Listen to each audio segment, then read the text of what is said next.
right, we'd like to welcome to the Friday main event, Week 4 edition. I see my guys are in the house. Got a lot of you guys already in the live chat.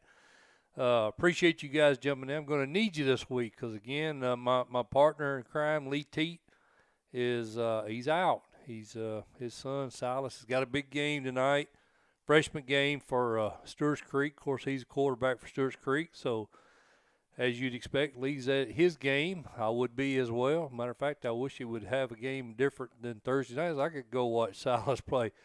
We affectionately refer to Silas as Sheepdog, so I'm hoping Sheepdog has a big game tonight. But again, man, I appreciate you guys jumping in here on the live chat, and we're gonna jump right into it. We're gonna start picking games right off the bat.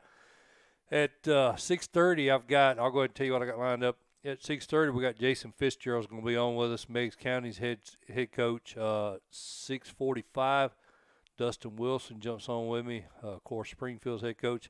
Two guys that were in Cookeville last year, so that's great. Unfortunately, both of them come up on the short end, but they've got aspirations of getting there again this year, so who knows what will happen. At 7 o'clock, I've got Tullahoma head coach John Olive's going to jump on with me, and man, that team has looked really good so far this year. They had a big win. I think they actually went to a quick clock against Marshall County, a team we had in our preseason top 5. So, man, you Wildcat fans have got to be tickled to death about that. And then at 7:15, I've got Kevin Creasy joining me, Oakland's head coach, and that guy's no stranger to championship football. Also, he won 3 titles there at Trousdale County. I think I want to say he's been in 3 title games already at Oakland. I know he's won 1, so, he's a real deal. The dude can flat out get it done for us coaching, so he'll be on with me at 7:15. So, we got a good show, as we always do. We've got a good show lined up, a lot of big-name coaches, a lot of quality coaches. So let's get right into picking games right now. And, again, you guys do that in the live chat with me, and one of us will look smart. Hopefully it's me and not y'all. I'm sure Lee Teat might even jump in this live chat. I'm going to scroll down so I can get you live. Lawn Man's in the house. Peabody Pride's in the house. Got a lot of guys in the house. So we'll get things going. The 2 games tonight are I'd say the premier game tonight is Oak Ridge at Farragut. And I had Joe Gaddis on with me a couple of weeks ago. His Wildcat team, I kind of had them as a sleeper here in Class 5A. I think they got a really good chance of winning the whole thing if everything works out for them. Mitchell Givens is playing really well at quarterback. Of course, they got Kendall Jackson back, Trey Rowe, Preston Turner. I mean, he's got a ton of talent there for that Wildcat squad. Farragut also has looked good. They were off last week. I think Farragut lost to, they lost to Bradley Central. No, they beat Bradley Central, I'm sorry, by 4 points in week 1. And then they lost to West 30-7 there in week 2. Again, had an off week last week. Oak Ridge beat Campbell County 42-0 last week. Kind of rebounded. I think the week we had Coach Gaddis on was the week they played Dobbins Bennett. Lost 19-3. I'm going to go with the Class 5A team in this one. I like Oak Ridge on the road to beat the Admirals. So Doug Garrett's in the house. What's up, brother? Doug Garrett from the Franklin County Rebels runs their Facebook page. Appreciate you, Doug. I don't know about you guys. I like Oak Ridge in this one. I think it's going to be one of the better games this week, I believe. But I think the Wildcats get it done. I mean, their line, Joe Gaddis said that's one of the best lines he's ever had there at Oak Ridge, and that's saying a lot. He's had some quality teams there. So let's go with the Wildcats in that one. The other game tonight, Heritage and William Blunt. Heritage not the greatest of teams again this year, but Coach Hammondtree's got a lot of guys back. Peabody likes Admirals by 3 going against me. Dead gun, Peabody. You're never going to learn, are you, brother? Just kidding. Actually, betting against me is probably a pretty smart thing to do. But Heritage, 17 starters back. Of course, they did lose all their games last year, 0-10. They broke that losing streak against Lenore City in Week 1. They lost to Bradley Central 42-7 last week. William Blunt, on the other hand, Philip Shadowins actually made the playoffs last year, I think, for the first time as Governor's head coach. Had a lot of success over here in Middle Tennessee. Hasn't had as much success there in Blount County. They did fall to Ottawa 38-21 last week, but I think they have got enough to get it done against Heritage tonight. 44-7, they won that game last year. Going ahead of me there, you guys are picking the Gallatin game. We ain't even got to that. Come on now. I agree with Pride. I think it's a good 14-point game right here, or more. I think it may be even worse than that. All right, that's really all the games we got on tap for tonight. So let's jump into tomorrow night's games, and I've got Columbia at Giles County, 64.3% of, and you can check us out on Twitter at Tennessee Sports.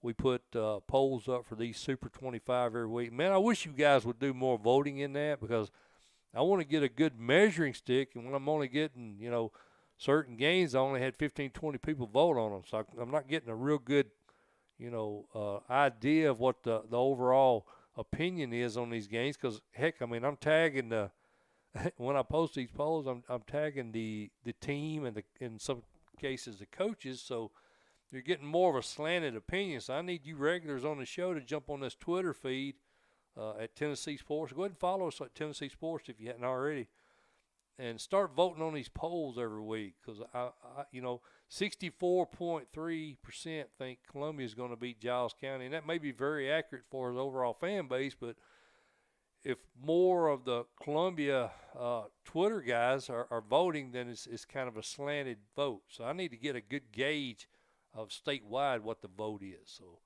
Columbia. Okay, yeah, I agree with you guys.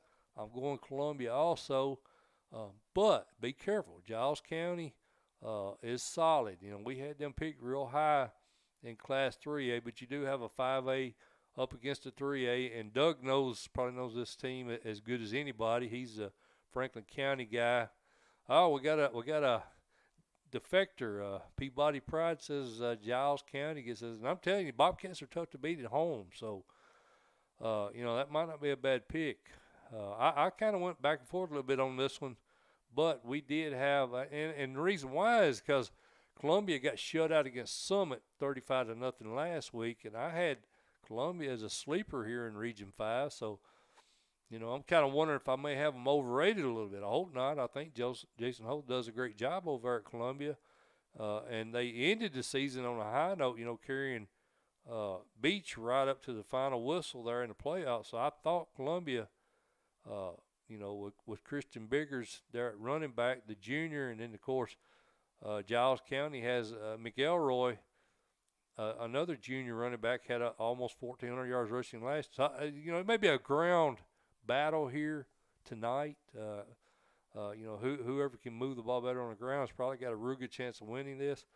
But I'm going to go with Columbia just for the, I don't know, I guess for the reason they're 5A, they probably got a little bit bigger roster, although that's not necessarily true because O'Connor usually has a lot of turnout for that Bobcat squad. I'm going to go Columbia, but I'm not real sure about this one. I think this one could go either way.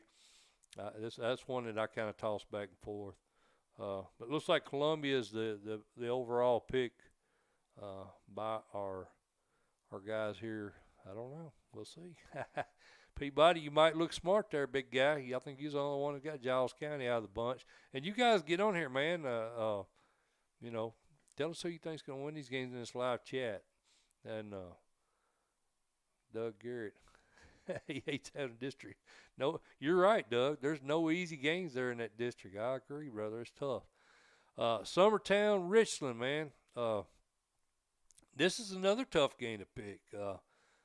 Summertown, surprisingly, well, maybe not surprising to the people in Summertown, out to 3-0 start after getting that COVID win over Collinwood last week. I think they won this game last year 8-7, so it was a very close game last year. Summertown beat Mount Pleasant and Wayne County.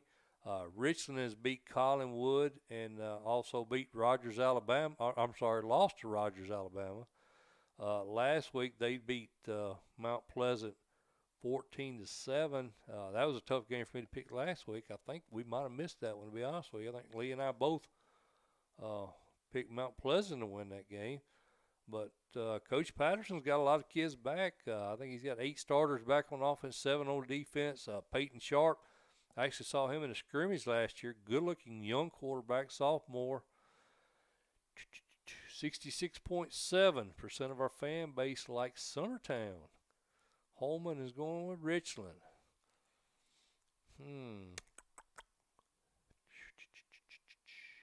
Come on, guys, help me out. What you got? Nobody wanting to stick their neck out on this one, huh? Let's see. Javon Edmonston has 192 yards, 3 TDs through 2 games for Summertown. And you guys put your stats, coaches, put your stats out. If you will put your stats out at Max Preps or wherever, let me know, and I'll talk about these kids on here. I mean, they need exposure. I got Unicoi County. I get their stats every week. I can sit here and look, and Jason Hensley, the AD of the middle school, he's also the defensive coordinator for Unicoi County. He sends me their stats every week in the email, Mike Mulder at FridayMainEvent.com. I got them, man. I can tell you all their stats. I got 415 total yards. Their opponents have 694.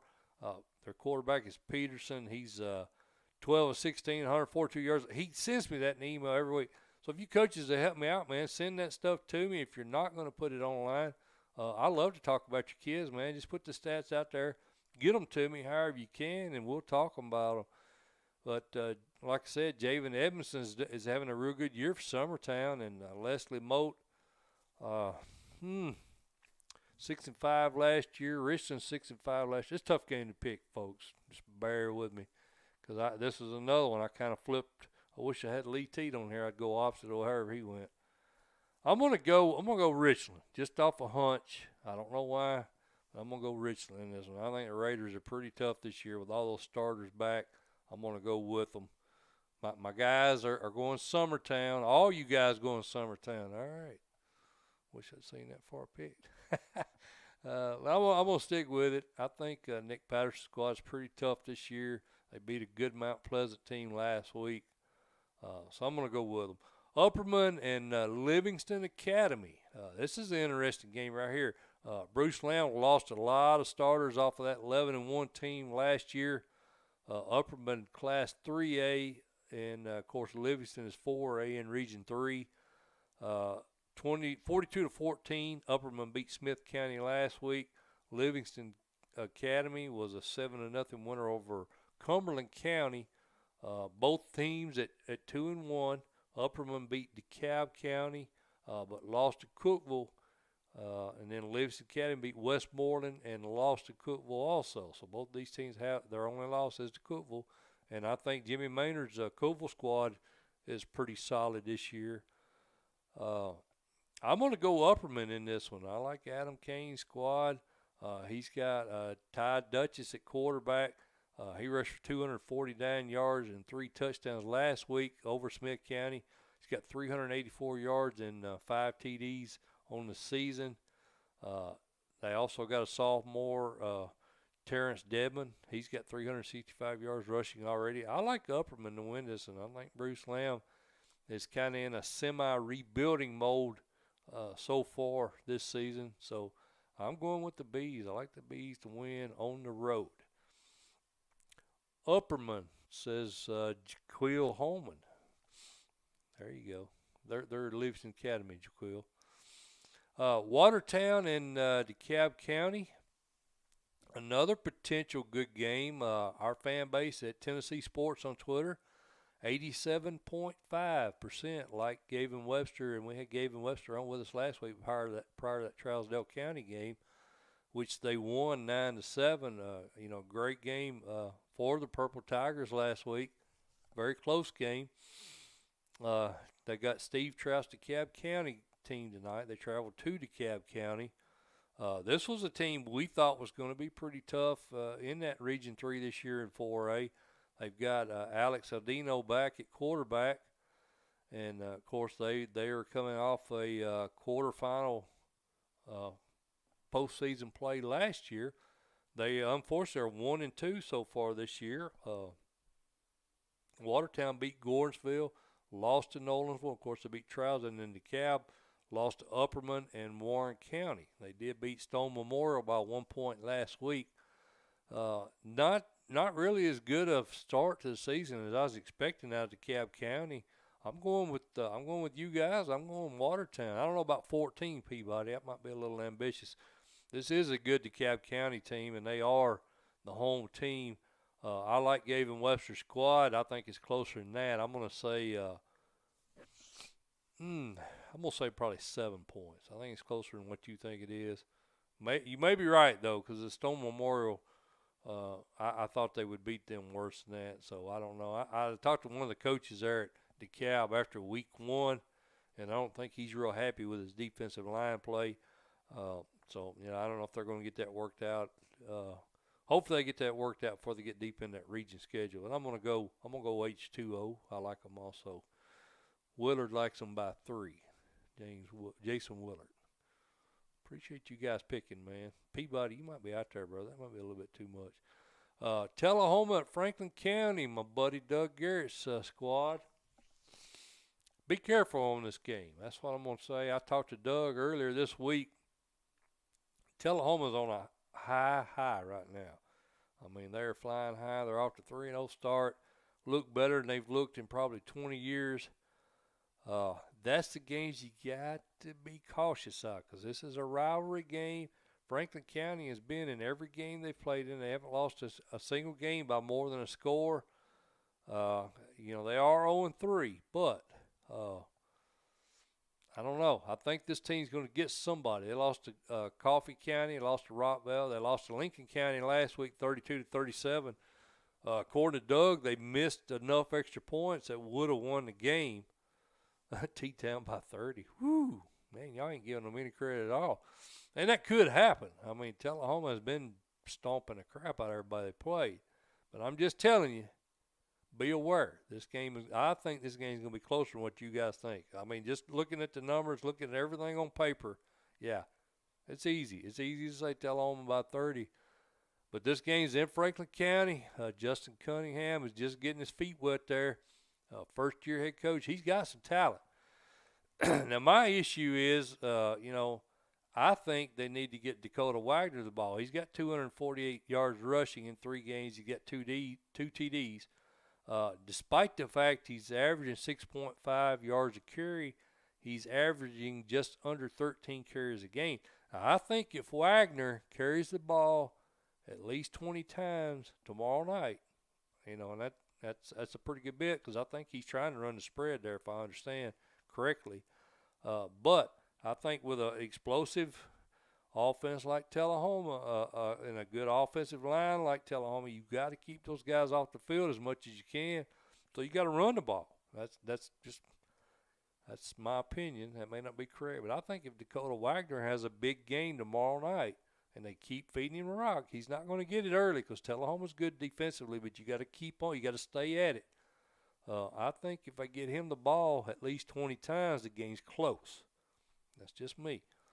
So I'm thinking Franklin County stays within 14 of Tullahoma. So I'm going to Doug Garrett, run that clock. That's right, brother. That's what I'm saying. Run that clock. And, if they eliminate the mistakes and improve their special teams like Doug said, they're going to be there. They're going to be there. I don't think they win this game, but I think it's closer than what most of you guys think it'll be. We'll see. It may be 40 points for all I know. Milan at Lexington. Big game over in West Tennessee. The Bulldogs under first-year head coach Carl Diffie are 2-1, 1-0. 21-15. Milan won this game last year. Milan lost to Peabody, but they beat Collierville via the COVID forfeit. And they also beat South Gibson last week, 35-14. Lexington beat Liberty 42-0. Lexington also beat South Gibson, and they also beat Riverside 3-0 so far for Coach Hollingsworth's squad. I'm sure you noticed there you got a common opponent, and that's South Gibson. Now South Gibson, Milan beat them by 21. Lexington beat them by 14. What does that mean? Probably not a thing, but that's what happened. And I think South Gibson was, I believe, on the road in both of those games. So, I mean, that's a really good heads-up comparison with a common opponent. Of course, both road games. So, that's 7 points, folks. I mean, it is what it is. I mean, I don't know what happened in the games, but that tells me pick Milan in this game. Milan is on the road though at Lexington, and I think both these teams are solid. Lexington 6-6 last year, but they got 16 starters back. Sports Banter likes Lexington 28-21. Lawman, who you picking? I didn't even see who you picked. Oh, he's just commenting. He's having a little chat session there. That's all right. Y'all have fun. Y'all have fun in the background. Don't pay attention to me. I'm just doing a show here. But I think Milan gets it done. I think it's going to be a good game, though. I really like Anthony Brown, the quarterback that transferred in from Liberty. The dude talks a big game, and he plays a big game. He's solid.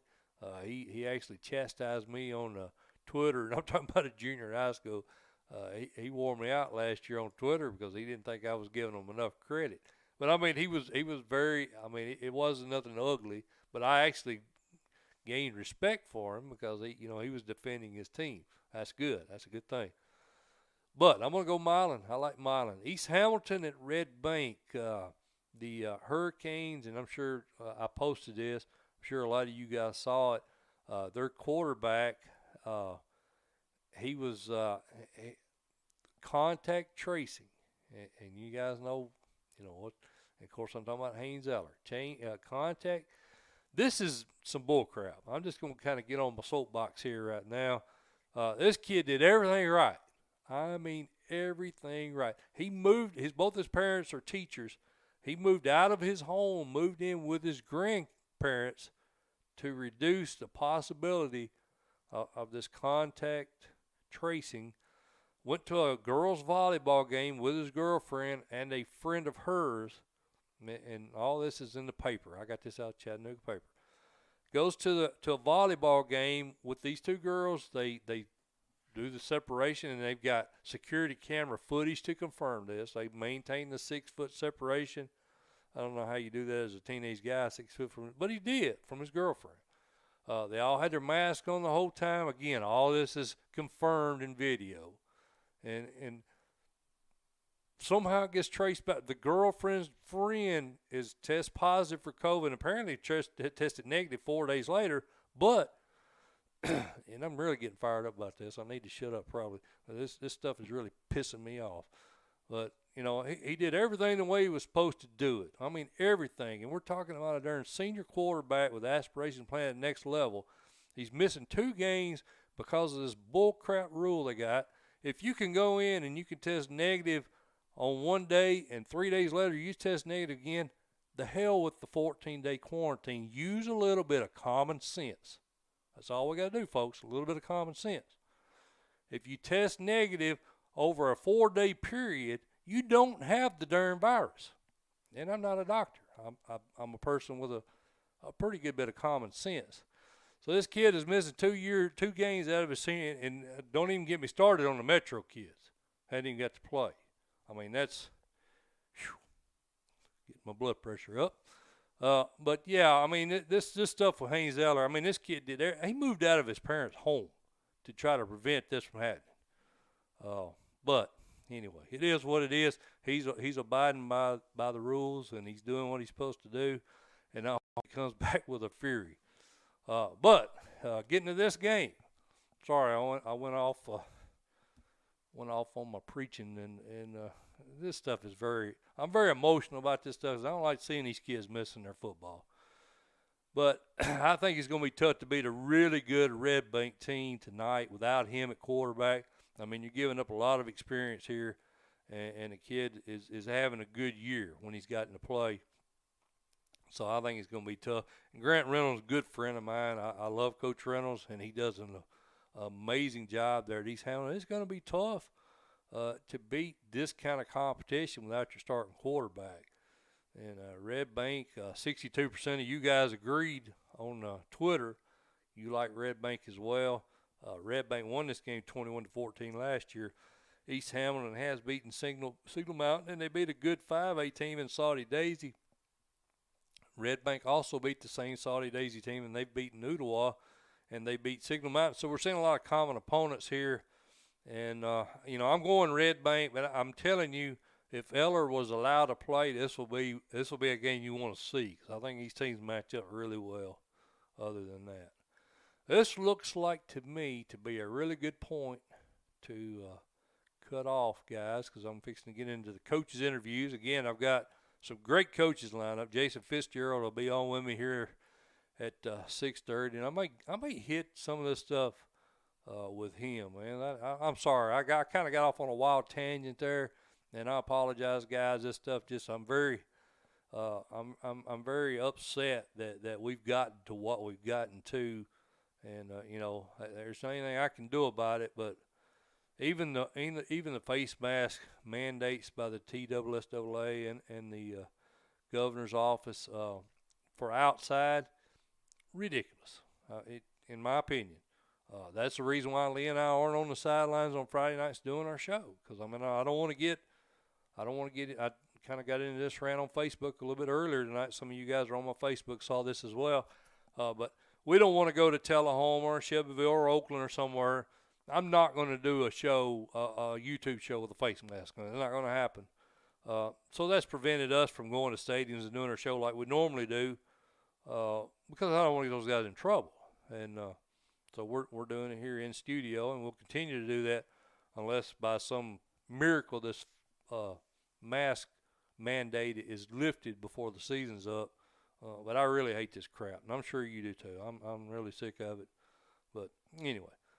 I've let the show float away off into COVID hysteria here. I'm going to try to get back on track. But I'm going to take a break here, guys. I appreciate everybody. Appreciate the live chat, man. That's great stuff. Peabody says, preach it. I'm going to preach it, man. That's what I do. That's a luxury of having a non-profit YouTube channel. You can pretty much say whatever the heck you want to, and I'm going to. As long as I got a breath in me, I'm gonna tell you what I think. But I am Mike Motor, and this is the Friday main event, and appreciate you guys. I'm gonna show you a little bit of video. I was at the Shelbyville Page game last week. Shelbyville looked a lot better. I knew Coach Puckett was gonna get everything rolling over there. So I'm gonna shoot a little video for you, or I shot a little video. I'm gonna show that to you now while I get Coach Fitzgerald on the phone. Mike Motor Friday main event. See you guys here in a minute.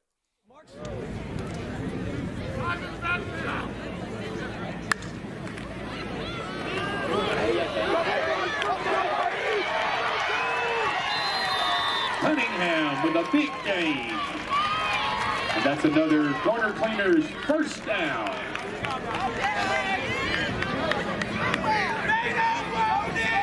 First and 10, Shelbyville on the 48-yard line.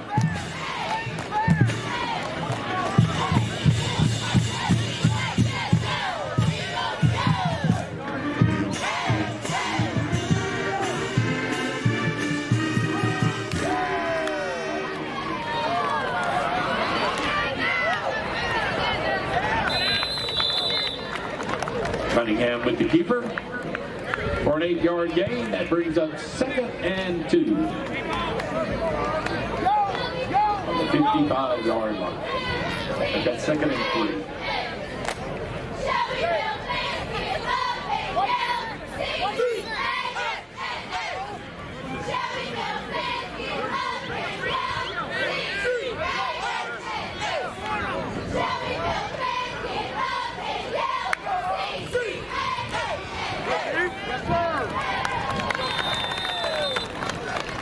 Smalls with the carry, and that's another corner cleaners. Shelbyville first down.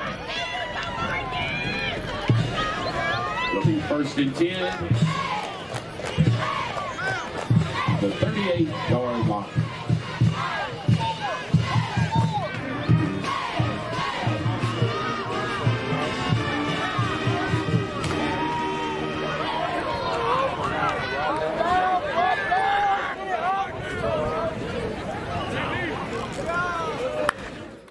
All right, folks, we are back. That was Shelbyville Page. Shelbyville looked a lot better, man. I was really impressed with, that front line of Shelbyville kind of manhandled Page, and I was quite impressed with how much they had improved from that Tullahoma game there in Week 1. So I think Coach Puck is going to. The whole time I felt he was a good hire, but I think he's kind of proven his worth here as we get into the season.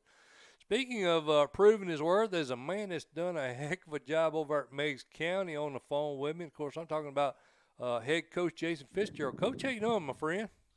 Good. How's everybody over there tonight? We're getting by, man. We're just like I was telling you in the commercial break there, man. I'm kind of tired of dealing with this COVID stuff, but that ain't much any of us can do about it right now.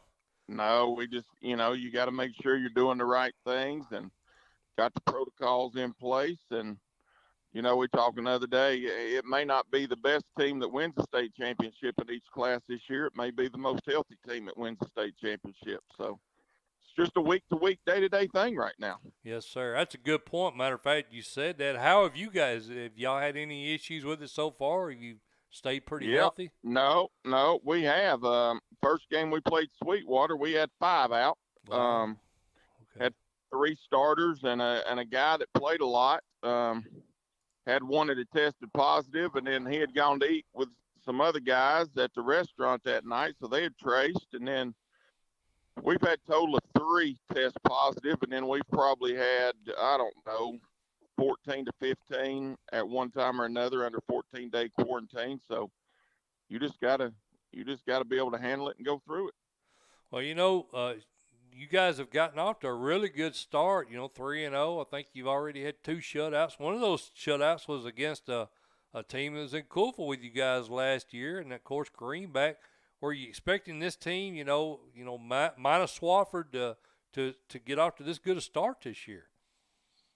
We really didn't know with Swofford gone what would happen. Yeah. We knew we had some really good football players coming back that have played a lot of football.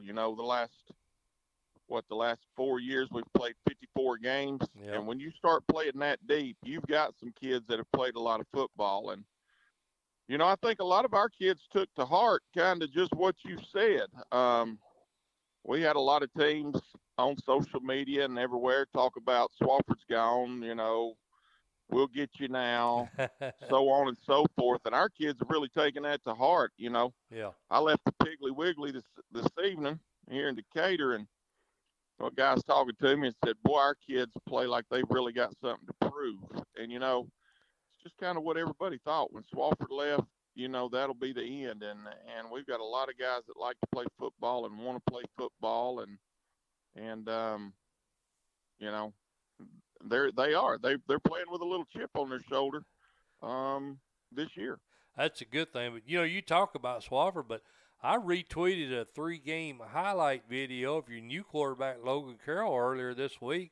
He waited his turn behind Swofford last year, and I think he's out to prove that he can lead this team. He's done a really good job, hasn't he, Coach? He's done a really good job. Those first 2 games, I think he was 14 of 19 with 3 or 4 touchdowns and no interceptions. Now, we didn't help him out last week. We got to Cumberland Gap, and that field was a mud pit. And we tried to throw it 2 or 3 times, so it didn't work out for his stats real well. But, right. He's done a good job. And, people ask me, hey, how are you going to replace Swofford? You ain't. I mean, Swofford's a once or twice in your career type player. Mm-hmm. He just is. Right. We just got to take the players we have who we feel are good football players and now put them in a position to be successful. We're not going to replace Aaron. Nobody's going to do that. I'm not going to put the pressure on anybody. I've never told Logan, hey, you got to be Aaron. I need you to be Logan Carroll and run this football team, and that's what he's done so far. Well, you just mentioned this a minute ago, and I think you guys have now won 51 games by my count there in the last 4 years. That's Maryville, Alcoa type number. I mean, that's great. Typically, it's much tougher to maintain that level of success at the smaller schools because you don't have those large rosters to work with, that the Maryvilles and the Alcoas have. How have you been able to do it, man? How have you been able to just maintain that kind of success this long? Well, we've been lucky to have some good football players. I've got a really good staff. The kids work hard, and it's kind of just a mentality now. We've got tough games coming up. Heck, Rockwood next week's a big district game. It's going to be tough, but our kids, want to win and expect to win. That's kind of like our quarterback when we went out to play Sweetwater. Even though we were missing 3 starters, he said, "Coach, we can't lose to Sweetwater. We ain't lost to them in 5 years." So, that it's just a mentality. And, we've won 51 out of the last 57 is what we counted the other night. And that's right.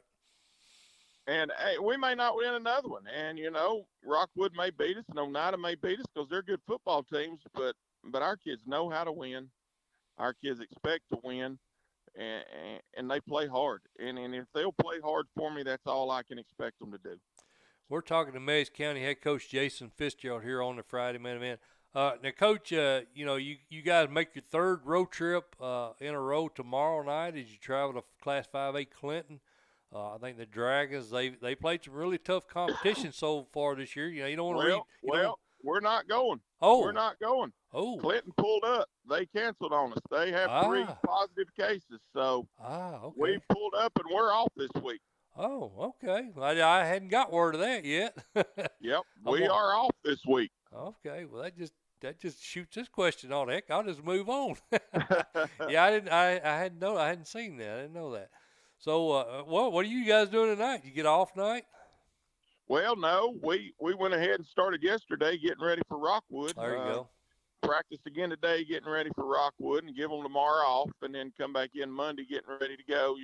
Yeah. Rockwood brought back more than anybody in the district. They bringing back 16 starters, Webb is, and it's going to be a big challenge for us. And we got them coming to Decatur next Friday night. So we started a little early getting ready for the Rockwood Tigers.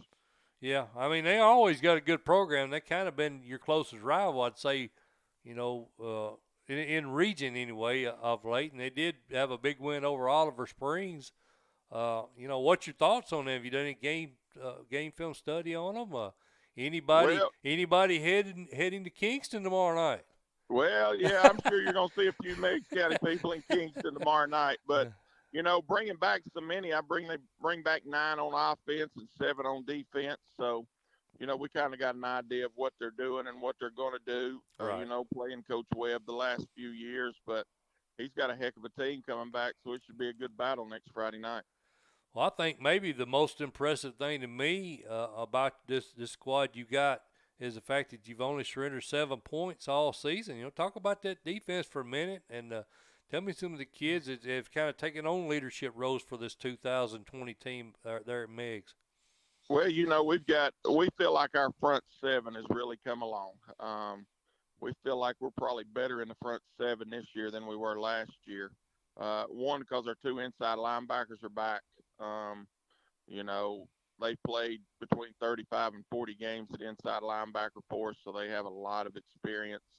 Got a couple of D linemen back from last year. The 2 outside linebackers that played against Peabody are back. Where we've had to do some things is in the secondary, and we feel like if we could continue to get better in the secondary, then we got a chance to be a really, really good defense. And like I said, it starts there in the middle with Hagen Lowe and Brady Blevins. They're back. On the outside, you got Justin Key and Ben Smith. Our 4 linebackers are the heart and soul of our defense right there. And then you got Daquan Tatum, who made some plays in the state championship game. Back. And Hunter Brown up there. And then we've got Luke Pendergrass, an inside linebacker that can play, and Devin Starr and Tyler Scouts. We just got a lot of kids that are playing. And like I say, a lot of kids that have played a lot of football. Yeah. Aaron was back there on the back end. Heck, we always knew if anything busted, it wasn't going all the way. He could get it run down. Right. This year's a little different. We're having to play a little different. But as long as those kids will continue to come on, we feel really good defensively. Well, I think Malachi Hayden was one of the guys that got a lot of the preseason press for this team. How well has he played, and along with the other linemen, how well have they done, as a whole, And has he received any offers yet? No, everybody and their brother's looking at him, and you know what really hurt was everybody wanted to get him on campus this spring and summer. Hey, Coach, we just need to see him in person. Yep. We just want to set our eyes on him. Yep. And it's just everywhere from the Naval Academy to North Carolina to Jacksonville State to Tennessee Tech to Eastern Kentucky to Kennesaw State. You know, we need to set our eyes on him. We need to let the head coach see him. Yep. And that's just kind of put him in a pickle. But he's picked up where he's left off on the offensive line. And then we had Austin Andrews, who was a starter last year, too. We had to replace 3 guys inside at center and the 2 guards. But the people we got playing in there has come along and doing a fine job for us. We're talking to head coach Jason Fitzgerald here on the Friday event. Coach, you know, I know you do this a little bit. You probably won't admit it to it, but, you know, looking at 2A as a whole, you know, most folks are you know, at least what I've heard, they're mentioning Watertown, they're mentioning Trousdale. Of course, you guys all getting mentioned. I think Oneida, Marion County, Tyner, Bledsoe County. These are all teams that, you know, I'm hearing a little bit as teams that could potentially, you know, make some noise in the postseason. Anybody I'm leaving out that you can think of? No, I think the key when you talked about right there is Bledsoe County. You know, they're not far from us, and Coach Tabor's come up from Georgia and done a really good job in these first 2 years. He and I have talked a lot this spring and summer, and you know, I think Bledsoe's got a really good football coach. He's a really good man, and he's doing some good things in Pikeville. You know, you don't bet, no matter whether Tyner's up, down, whatever they are this year.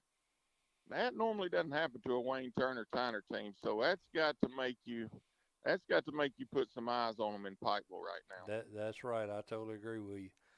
Well, Coach, I won't hold you up, brother. I appreciate you jumping on with me, man. We're definitely going to try to catch up with you again. But impressive start, man. I wish you a lot of luck. Hopefully we can catch you. Well, like I say, we just got to try to keep it going. And like I say, it's going to be the team that's the healthiest, it looks like. You know, it's going to be able to want ones that make the runs. So you're right. That's definitely going to be a factor, I think, at some point. Somebody's going to. I mean, like you talk about, everybody said, you know, let's go to 3A. Alcoa's going to win it. That's what everybody says.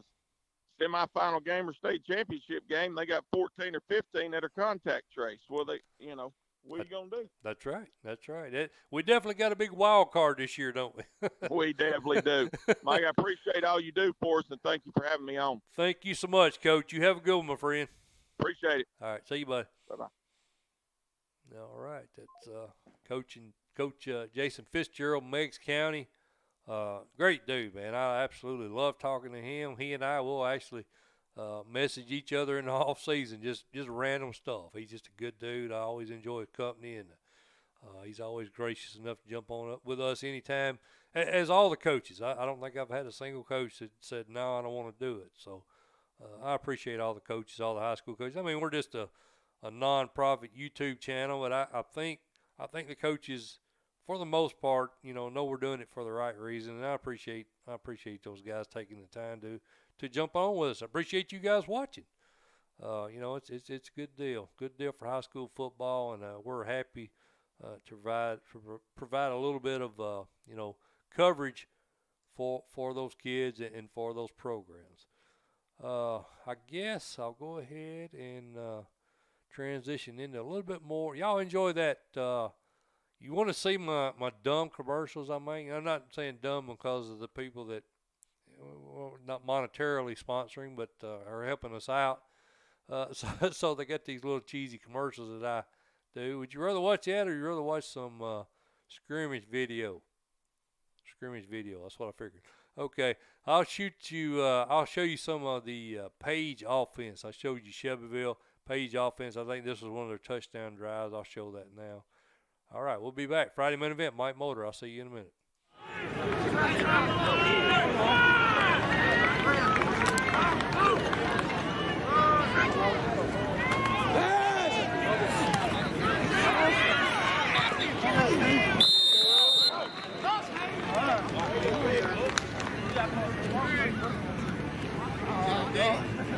Hey, hold on. Let's go. Come on.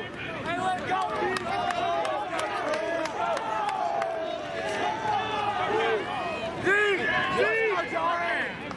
Let's go, Jory! play. Brings up third. Just out. That's it.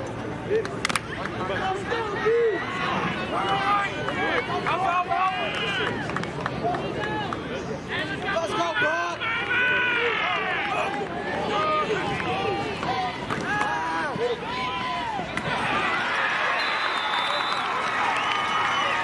That's a touchdown. Meigs Patriots.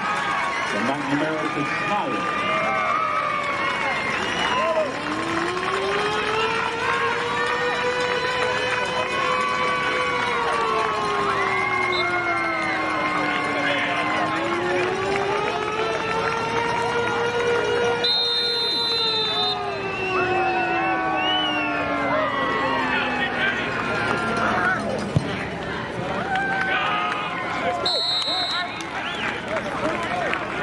Extra point by Quartello. Hey folks, I wanted to mention another one of our sponsors. That's Elaborate Images. Owner is Marcia Howard. They do a great job for us. They're responsible for our banners, our t-shirts, hats, sweatshirts, all kinds of apparel. In addition, they do bags, they do drinkware, they do office supplies, trophies. It's laser cutting and etching. They do all kinds of services, and they do an excellent job. We're very happy with it. I haven't had a single one of these hats that somebody didn't want whenever we visited different teams and different facilities throughout the season. So everybody's really, amazed at the quality of their merchandise. We appreciate Marcia Howard and all those guys do at Elaborate Images for us here at the Friday Main Event. Wanted to give you a little information on them. Again, they are located in Unionville. I do have a link posted on the FridayMainEvent.com directly to the ElaborateImages.com website. All right, folks, we are back on the Friday Main Event. Appreciate you guys hanging with us as usual. Got a pretty good turnout tonight. Live chat's pretty hot and kicking. I appreciate all the folks tuning in. I appreciate Jason Fitzgerald joining me from Meigs County. Got another great coach, another guy that was in Cookeville with him last year. And, of course, I'm talking about Dustin Wilson, head coach of Springfield. Coach, how you doing, my friend? I'm good. Yourself? I'm good, buddy. I was just talking to Coach Fitzgerald about, I kind of opened up the interview with him, talking about all this COVID contact tracing. There's a lot of teams that are losing players, for particular games. They weren't expecting, obviously, all that to happen. Have you guys been pretty fortunate with that? You had any guys that's missing games yet? We have not missed any games. We were navigating our way through this stuff in the summer with workouts and whatever, and learning procedures and all that, where kids were missing practice or quarantined or whatever the case. But no, not to this point. Nothing significant has happened to drop a game or talk about dropping a game or anybody we played. So I've been pretty fortunate and just trying to I guess learn new rules like every minute. I guess I get updated, and then we finally get them an hour later or 2 hours or days. But yeah, we're trying, and our coaches, the seniors are what we're doing it for. So we're big on their story, and hoping in football and their senior year will be a part of their story. So we're trying to get through it for them. But yeah, we've been pretty fortunate so far. Good deal. Well, hey man, you guys are off to a great start this year. I think you're 3-0. You picked up that first region win over a White House Heritage team last week. I thought that game would be closer, but you guys really dominated that game. Are you pretty happy with how the kids have played so far this year? Yeah, we're 2-0. I don't care whatever website does that. Right. The fine people of Clarksville and Springfield, the old school people, that game wasn't played, so we ain't gonna talk about a result, because that would have been time number 97 for that matchup. I don't know that you'll find one that's been played that many times. But anyway, to answer your question, no, I agree with you. That stinks. Anyway, to answer your question, last week we won the turnover margin in such a manner where that score looks like it did. I mean, it was our second scrimmage.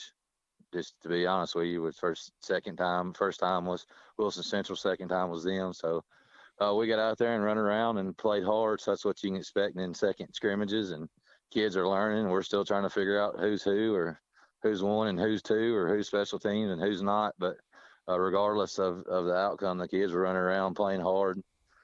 Different people did it as well, a little bit different from the first week. distributed the ball on offense, and people made plays on defense. So it's always good to see more kids getting involved and getting comfortable in what we're asking them to do. How hard has that been, man? I've talked to a lot of coaches so far this year, but how hard has that been? You know, I'm sure you, like everybody, you know, you didn't get to 7-on-7s, you didn't get to scrimmages. You know, you couldn't even have contact until, you know, what, 2 or 3 weeks before the season. How hard was that to evaluate what you had, you know, and decide going into week 1 and week 2 who was going to be the starters? Shoot, you didn't. I mean, you evaluate every day in practice, but you know, I think it was 10 days before we played when the governor made that announcement. We hadn't even handed out equipment. I mean, so that next day we're handing out helmets to get 2 days, and then we're handing out shoulder pads the next 3. But I think in our case, the fortunate part of it was the amount of people returning.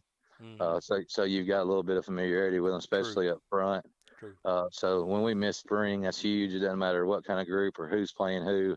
If you got one person to plug in, spring's big. A lot of coaching goes on in that. But we had some, you know, you don't have to answer the quarterback question. I don't care what kind of coach you are.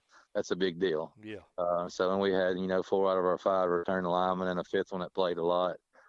So, you know, evaluating is obviously difficult when you're evaluating them against your guys that may be a 2 or a 3. So that's always hard, and you just wait to get to that first scrimmage, and which was a game this time, and you don't get to script it. We always start with CPA in the scrimmages, and this year it was real, and we just took a game plan in there and try to do Monday through Thursday as normal as these kids remember it being, you know, from last year, and the ones that hadn't been around or expected to play, just trying to bring them along. So seniors been doing a good job of going through our emotions, going through our expectations the way we always have to carry things on. Now, you kind of mentioned you didn't mention him by name, but Cavante Hudson, the quarterback. Of course, I got the luxury to see him in Cookeville last year. You know, he's done a great job leading your team behind center. I think he's completed 70% of his passes, averaging almost 100 yards a game rushing. How much improvement have you seen in Cavante? Not necessarily from a skill point, but from a leadership point as a senior there, you know, leading your squad. Not to correct you, Mike, but it's Cavantes. Okay. Last year's number 9 was Cavante, so that's a little different. But he goes by Box. Please correct me, man, because I don't like to get the wrong information out. Thank you. It's way easier to say Box, or I say Hudson instead of Cavantes. But okay. But he's a senior. You can tell he's a year older. He likes his role. He likes not having to be pulled back and forth on quarterback spot as we did last year. And, you know, as soon as the helmets went on, so did his extra gear. And, you know, him and Gabe Kelly were elected captains by the upperclassmen. As I let the kids do it. We don't get involved in that. And that's who they pick to represent. So I think that says a lot about those 2 guys' character. And, you know, speaking specifically on Cavantes, you know, he's our starting safety, or should be, or outside linebacker, all that too. So I mean, he's just an athlete, and he's one of our dudes, and he's just having fun. That's one of those kids we're going through all this mess for, just to make sure he's got a senior year and try our hardest. Please, by all means, correct me if I say one of these kids' names wrong. No, right. That's exactly what I want to do. I want to get the name out correctly. Sophomore Shamarian Woodard, is that? Sure. Okay. Oh, There you go again. Everybody calls him Little Joe. So, you know, you might think something about Springfield people. At least we're smart enough to get their names shorter. There you go. But I'm sure you're asking because he had a good game last week. He did that coming out party. That's what I was going to say. 226, I think, 13 carries. That's awesome. I don't know. How the game went last week. Our kid that we've evaluated as a starter that got the backup carries last year.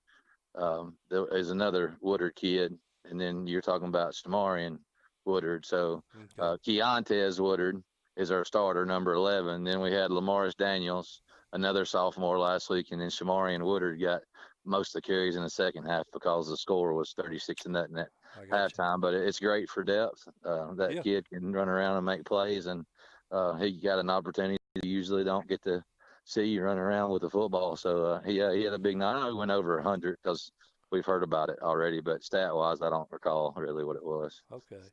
Well, we're talking to Yellow Jacket football head coach Dustin Wilson here on the Friday event. Coach, you know, one kid that I was impressed with last year, and I'm probably going to butcher this too, was Kavarius Smith. I didn't see any stats for him this year. Is he still on the team, or what's going on with that? Oh, you just had to look at the defensive stats, and he carries number 84, so Okay. You'd had to went all the way down to the bottom. But Okay. I'm pretty sure I turned it in this morning to Krager. He's got 3 or 4 sacks already. Okay. He played as a freshman, 100 and probably 55, 60 pound, 3 technique for us in the quarterfinals and semifinals because of his effort. Okay. Now he's a junior and rock solid and does all this stuff in the weight room. He's a junior. He's set to have a great year. He still gives that effort and still goes hard. He just plays defense, and that's just where we think right now that he's going to benefit us the most. So we try to rest him on offense. If we had to tell you we had a backup tailback who was going to get hard carries, it would probably be that kid. I got you. But we're fortunate enough to have a few more kids in a situation like we were last week, where he could get a break, and now hopefully he's got fresh legs. Anytime you can send them one way, that's a plus, no doubt. Yeah, that's what they say, but we just don't get that luxury very often. So, well, Coach, I know one thing, from seeing you guys up there in Cookeville a few times is you always, at least I've kind of grown to expect to see, really good line play out of you guys. Who are the leaders for you up front, and have you been pretty satisfied with how the line's played so far this year? Yeah, I think so. Again, you returned 4 of them, from Trace Haley, Tristan Pettit, Clayton Wells, to be 3 that's, kind of in the middle. And then you got enough kids offensively. We got 7 that we could play at any positions. We actually had a transfer that come from Upperman because of the tornado, just relocated. And he's been able to come in there and play some as well. But again, just the familiarity with those kids has been beneficial. And but yeah, they're working good together. And defensively, Kavaris is a leader as a junior, and you got Cameron Garrett, that's a senior on the defensive line, and the Turner kid, Lamarian Turner, plays our H-back, fullback, whatever you want to call it, on offense, and he plays the 3 technique too on defense. So yeah, we got some good line play, and linebacker was our question mark coming into the season, so it's still a question mark after 2 games. We're shuffling and trying to get reps, but up front and secondary and offensive line and quarterback and skill player on offense, actually, we had some enough kids returning where they can do their job leading and get the boys right. Well, Coach, you guys have got 6A Station Camp, I think, coming in town tomorrow night. I think you guys won that game by 21 last year. They appear to be, maybe struggling a little bit early on this year. Maybe an opportunity you get to develop a little more depth this year. You were just talking about that. Your thoughts on the Bisons and their new head coach, Brent Alexander? My thoughts on that is I can tell exactly what he's going through. Remember that 8, 9 short years ago, being around a talented group of kids, just learning how that football is a team sport, and they're waiting to explode. They're real talented. They're good up front, in my opinion. They've got some athletic, basketball-looking kids. You can just tell those skill kids that could play track, basketball, whatever you want. But they look good. You can tell they're a 6A team because of the numbers they roll out there. But they still got a couple of kids that you got to be aware of where they're at. They're good up front, but you can tell Coach Alexander is trying to get it simple and trying to get his kids in there. And I know what he's going through, and you just got to go with what you know and what you believe in, and just try to make the kids believe in it. So it'll happen for him, and it seems like they're at a good place with support-wise and stuff in Gallatin and Station Camp. So he'll get it going, but they're a good team, dangerous team once they get it figured out that we before me, though, saying they'll be rolling. Well, that Region 5 you guys ran, it was crazy last year. I think your only loss in Region play was Montgomery Central.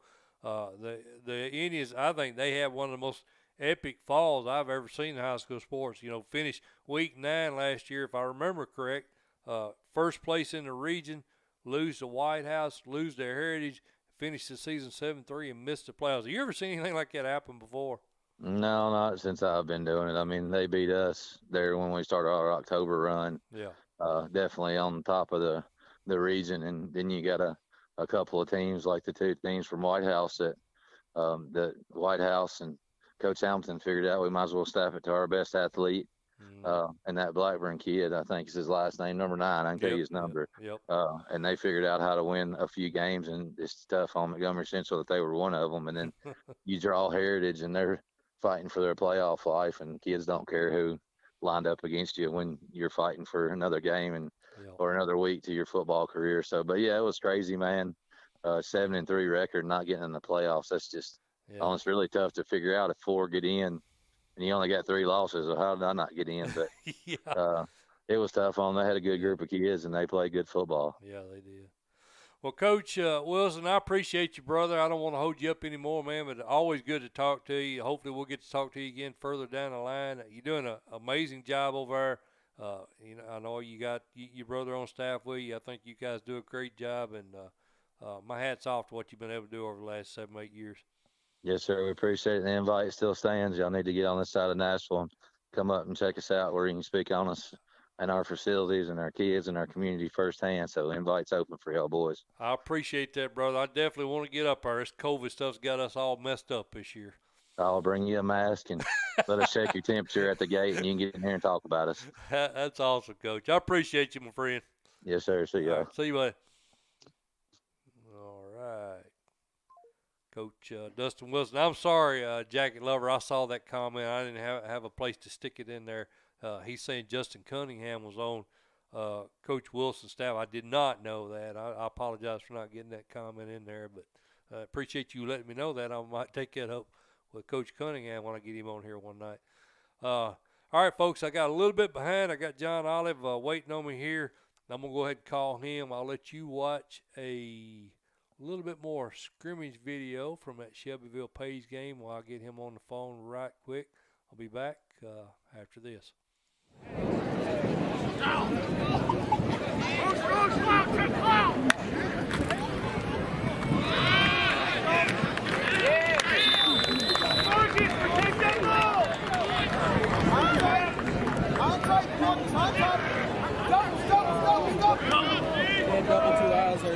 Smalls on the carry for a short gain.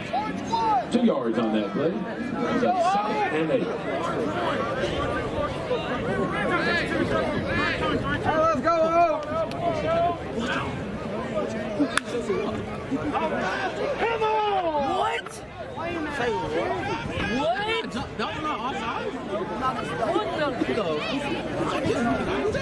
They are tripping.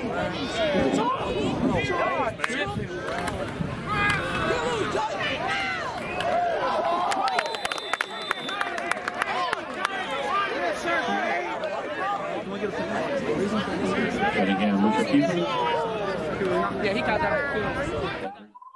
All right, folks, we are back on the Friday main event. Sorry for the short break, but I didn't want to take up too much of Coach Olive's time. Of course, he was gracious enough to jump on with us. Coach Olive, how you doing, my friend? I'm doing well.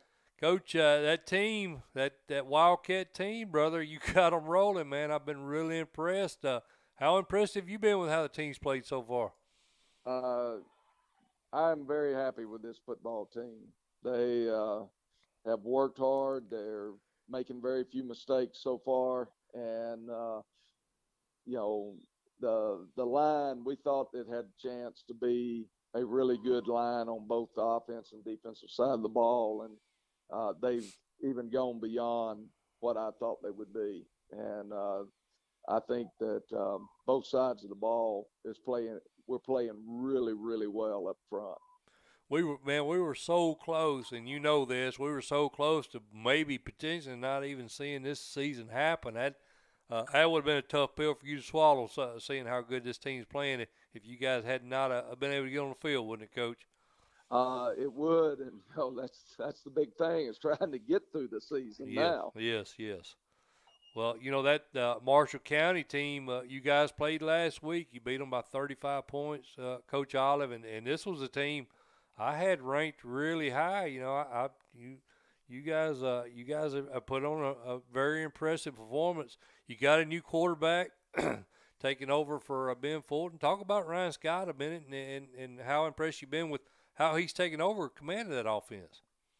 Well, Ryan, we think, has got a chance to be a very special player at quarterback. Mm-hmm. Even the other night, when he did not throw the ball as well as he had in the first two games, he still made huge plays, 2 third-down plays in particular, where one of them was the design run, and it looks like he's going to pick up 5 or 6 yards, and he puts a foot in the ground and gets another 5 to get the first down on a 3rd and 10. And then the other one, he picks up, I think, 14 yards on another 3rd and long situation where he pulls it down after dropping back to pass and almost gets it into the end zone, but they knock him out at about the 1 yard line.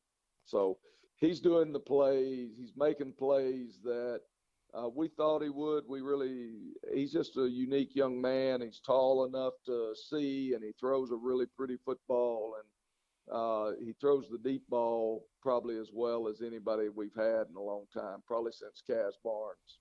That's awesome. That's saying a lot right there. Well, one kid, Coach, that we did expect to have a big year for you guys. Of course, I'm talking about senior Jacoby Thomas. I think he's already had 8 TDs, a 2-point conversion to go along with that. I think his all-purpose yards at 474 for just 3 games.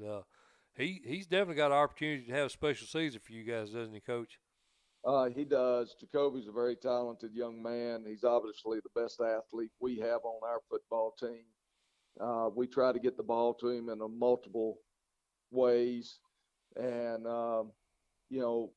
he's a very gifted young man, and he's learned to be a ball carrier. He has started running with a lot of determination, and he's deceptively fast. I mean, that's the biggest thing, that when he turns on those jets, there's a big difference in his movement and most people's movement. I think he'll play at the next level.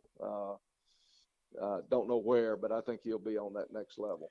Yes, sir. I'm joined by Tullahoma head coach John Olive here on the Friday Minute Event. Coach, you kind of touched on it earlier in the show, returning a real solid line. Coach Osteen, I had him on last week, and he told me he felt that's the best Tullahoma line he has seen so far. Talk a minute about Ian Poe, Fitzgerald, Mitchell, and some of the other linemen, and how impressed. Obviously you've been impressed, but did you think they were going to be as dominating as what they've been? We thought the potential was there, that they would be the best line that we've had since 2010. Right. Their performance last Friday night was probably the best performance of any offensive line that I've ever been associated with. Wow. Now, whether we can come back and do it again the next week and the next week and the next week will become a question of how good do they become. But Ian Poe, when he's wrapping around there, leading up on that linebacker, if you watch that game on replay, it's incredible. I mean, I'd run from him if he was running up in there at me. Me too. And Tyrell Mitchell is playing the best football that he's played. He started for us for the last 2 years, but he's playing at a completely different level. And then JT Taylor at center, he's consistent with his snaps, and he will battle to the very end. He goes until that whistle sounds. The 2 offensive tackles, Caden Bradford and Logan Crouch, both those young men. I mean, we're just strong. I'm just telling you. Yeah. They're strong. Those 5 right there, and we've got 3 others that rotate in there with them. But those 5 right there are just playing at a different level right now. And if they continue playing at that, they'll be the best offensive line of my coaching career. Good deal. That's saying a lot. You've been doing it a while, Coach. Not only has the offense been clicking on all cylinders, but the defense has been very impressive. Holding a team like Marshall County to 7 points on their own field, that's not an easy thing to do. I know junior Caden Tucker, senior Seth Cullum are having big years for you guys on that side of the ball. Talk about those kids and some of the other leaders for you on the defensive side of the ball. Well, we're really quick up front. We have Jalen Newsome that's been slowed with an injury, but he's at tackle. And then you got Seth Cullum and Tyreek Nard that play defensive ends, but they can move down inside and play tackle as well. And then Caden Bradford's the only one that starts both ways right now. Tyrell Mitchell and Garrett Harris, they all rotate in there and so forth. But the biggest thing I think that's the biggest surprise is just how quick we are up front. And then our linebackers have good speed. We don't have great size there. We have good speed, and they close rapidly. And the secondary, we've given up a few big plays, but overall, our secondary is playing really well. So the defense is only, giving up, I think I read 11 points a game, and some of those we've given up after the game was over. So, gotcha. I'm proud of them. I'm proud of how hard our coaches have worked. I can't say that enough, that our assistant coaches have worked their tails off. And even on the special teams, Justice Chadwick has been awesome, and our coverage has been great. So it's been one of those years that we're hoping it stays this way and it turns into a real special year for Tullahoma football. You was reading my notes, man. That was what I was going to mention. Justin Chadwick, he's been a valuable weapon for you guys. Normally, when you go to Marshall County, you expect them to have an edge in the kicking game with Estes over there, but your guy, he's got 9 touchbacks already this season, 15 to 15 on PATs, made his extra point, and he's punting the ball well. So he's been a valuable asset for you guys, hasn't he? Oh, he's an awesome asset. And, we haven't let him try a field goal yet. I probably should have against Coffee County. That was my stubbornness. Okay. But PAT-wise, he's perfect. He puts the ball in the end zone, and when he doesn't, we get him down inside the 20 several times and inside the 25 every time so far. I think one time we've let the ball get out to the 30-yard line, and that was on a pop-up kick. So he's done a great job. And then, he hit one the other night, it was only one punt, and he didn't hit it very well as they had a lot of pressure coming on him. And it went 37 yards with no return. There you go. So, we used to shoot for getting it 30 yards with no return. I was going to say, if you can net 37 yards, you'll take that all day long on a punt. That's exactly right. Well, Coach, you got a big rivalry game tomorrow night, Franklin County. This team, to me, and I said I talked about this game earlier in the show, it's a scary game if I'm anybody. They're only 10 points away from being 3-0 right now. Their special teams has hurt them. I feel like they got the right guy there. I think Justin Cunningham is going to eventually prove to be a good hire. But to me, that's a hungry team, and I think, that's a team you can't overlook. Don't you agree? I think that they're a very athletic team. Mm-hmm. And because of that, they're going to upset somebody this year that they shouldn't win. Yes, sir. And I'm just hoping that it's not us. Because they don't make some big plays. Yes, sir. They don't make an interception that nobody saw coming, or they don't scoop up a fumble and run it all the way for a touchdown. They've already hit big pass plays. They're just a young team. Mm. They've got some seniors like Wagner and so forth, but I'll take it back. Wagner may be a junior. I think you're right. Yeah, I believe he is. But anyway, they don't have enough older guys with experience right now. And as they get experience, they're going to become a very dangerous team. Yes, sir. And I just hope they stay young at least for one more week. There you go. That's good. I like that. Coach, Region 4, this year, man, you done knocked off one of the teams I thought would contend. I don't want you to talk way ahead here, but the obvious big dog, I think, besides you guys in Marshall County is Nolensville. How do you think you guys match up with Nolensville? I really don't know. I know what they have coming back. I know that they've got their quarterback back. Right. They had a freshman running back last year, so he'll be a sophomore. Mm-hmm. They lost a lot of linemen. They lost their linebacking core. They lost Akutris, who was the best player in our region. Yes, sir. So, I don't really know until we start getting some feedback from people they're playing against and so forth. We've worried about Franklin County. The old head coach starts looking ahead at Spring Hill a little bit, only to, find out that COVID. That game's in limbo right now. So, yeah. But the assistant coaches, their concentration's at one place, and yes, sir. That's getting ready for Franklin County. Nolensville, we know they're a solid program. Paul does a great job up there, and you know that you're going to have to compete against Marshall County, Nolensville every year, Lawrence County, and Spring Hill on some years. Right. And that's the way it's been since we've joined this region back in, I guess, 16. Yes, sir. Well, Coach Olive, man, it's always great to catch up with you, man. You got a great ball team, and as usual, you guys are doing an excellent job coaching them up. I appreciate you taking the time to jump on with me tonight, Coach. Thank you, and I appreciate the opportunity. Okay, you have a great evening. Yes, sir. Good luck, Coach. All right. All right. Head Coach John Olive joining us. Tullahoma's I got a smoking team, man. They're really good, and I am behind again. So I'm going to go ahead and jump into I'm going to jump into some scrimmage video for you guys, and I'm going to get Coach Kevin Creasy on. So this is Friday Main Event, Mike Motor, and we'll be back right after this. Oops. 17.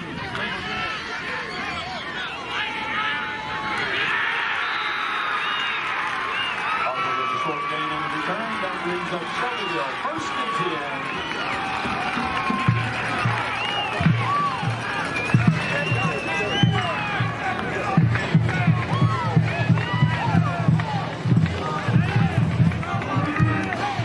On the 23-yard line.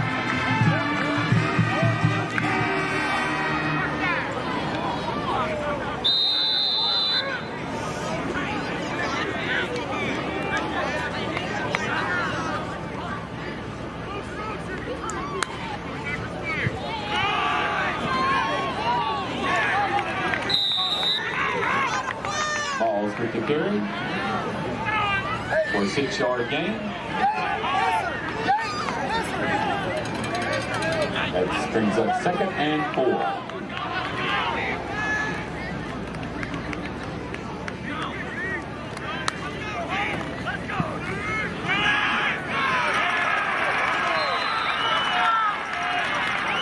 Cunningham with the carry for a short loss.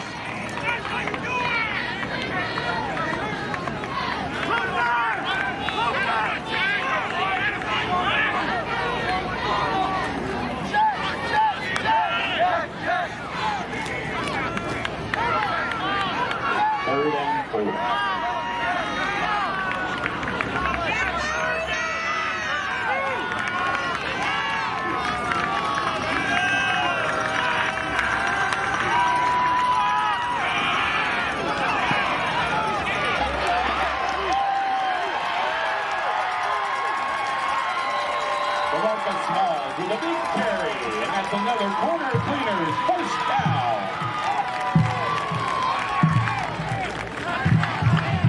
Sorry about that, folks. Zoomed in too tight. Not a professional cameraman here, obviously. Yard line.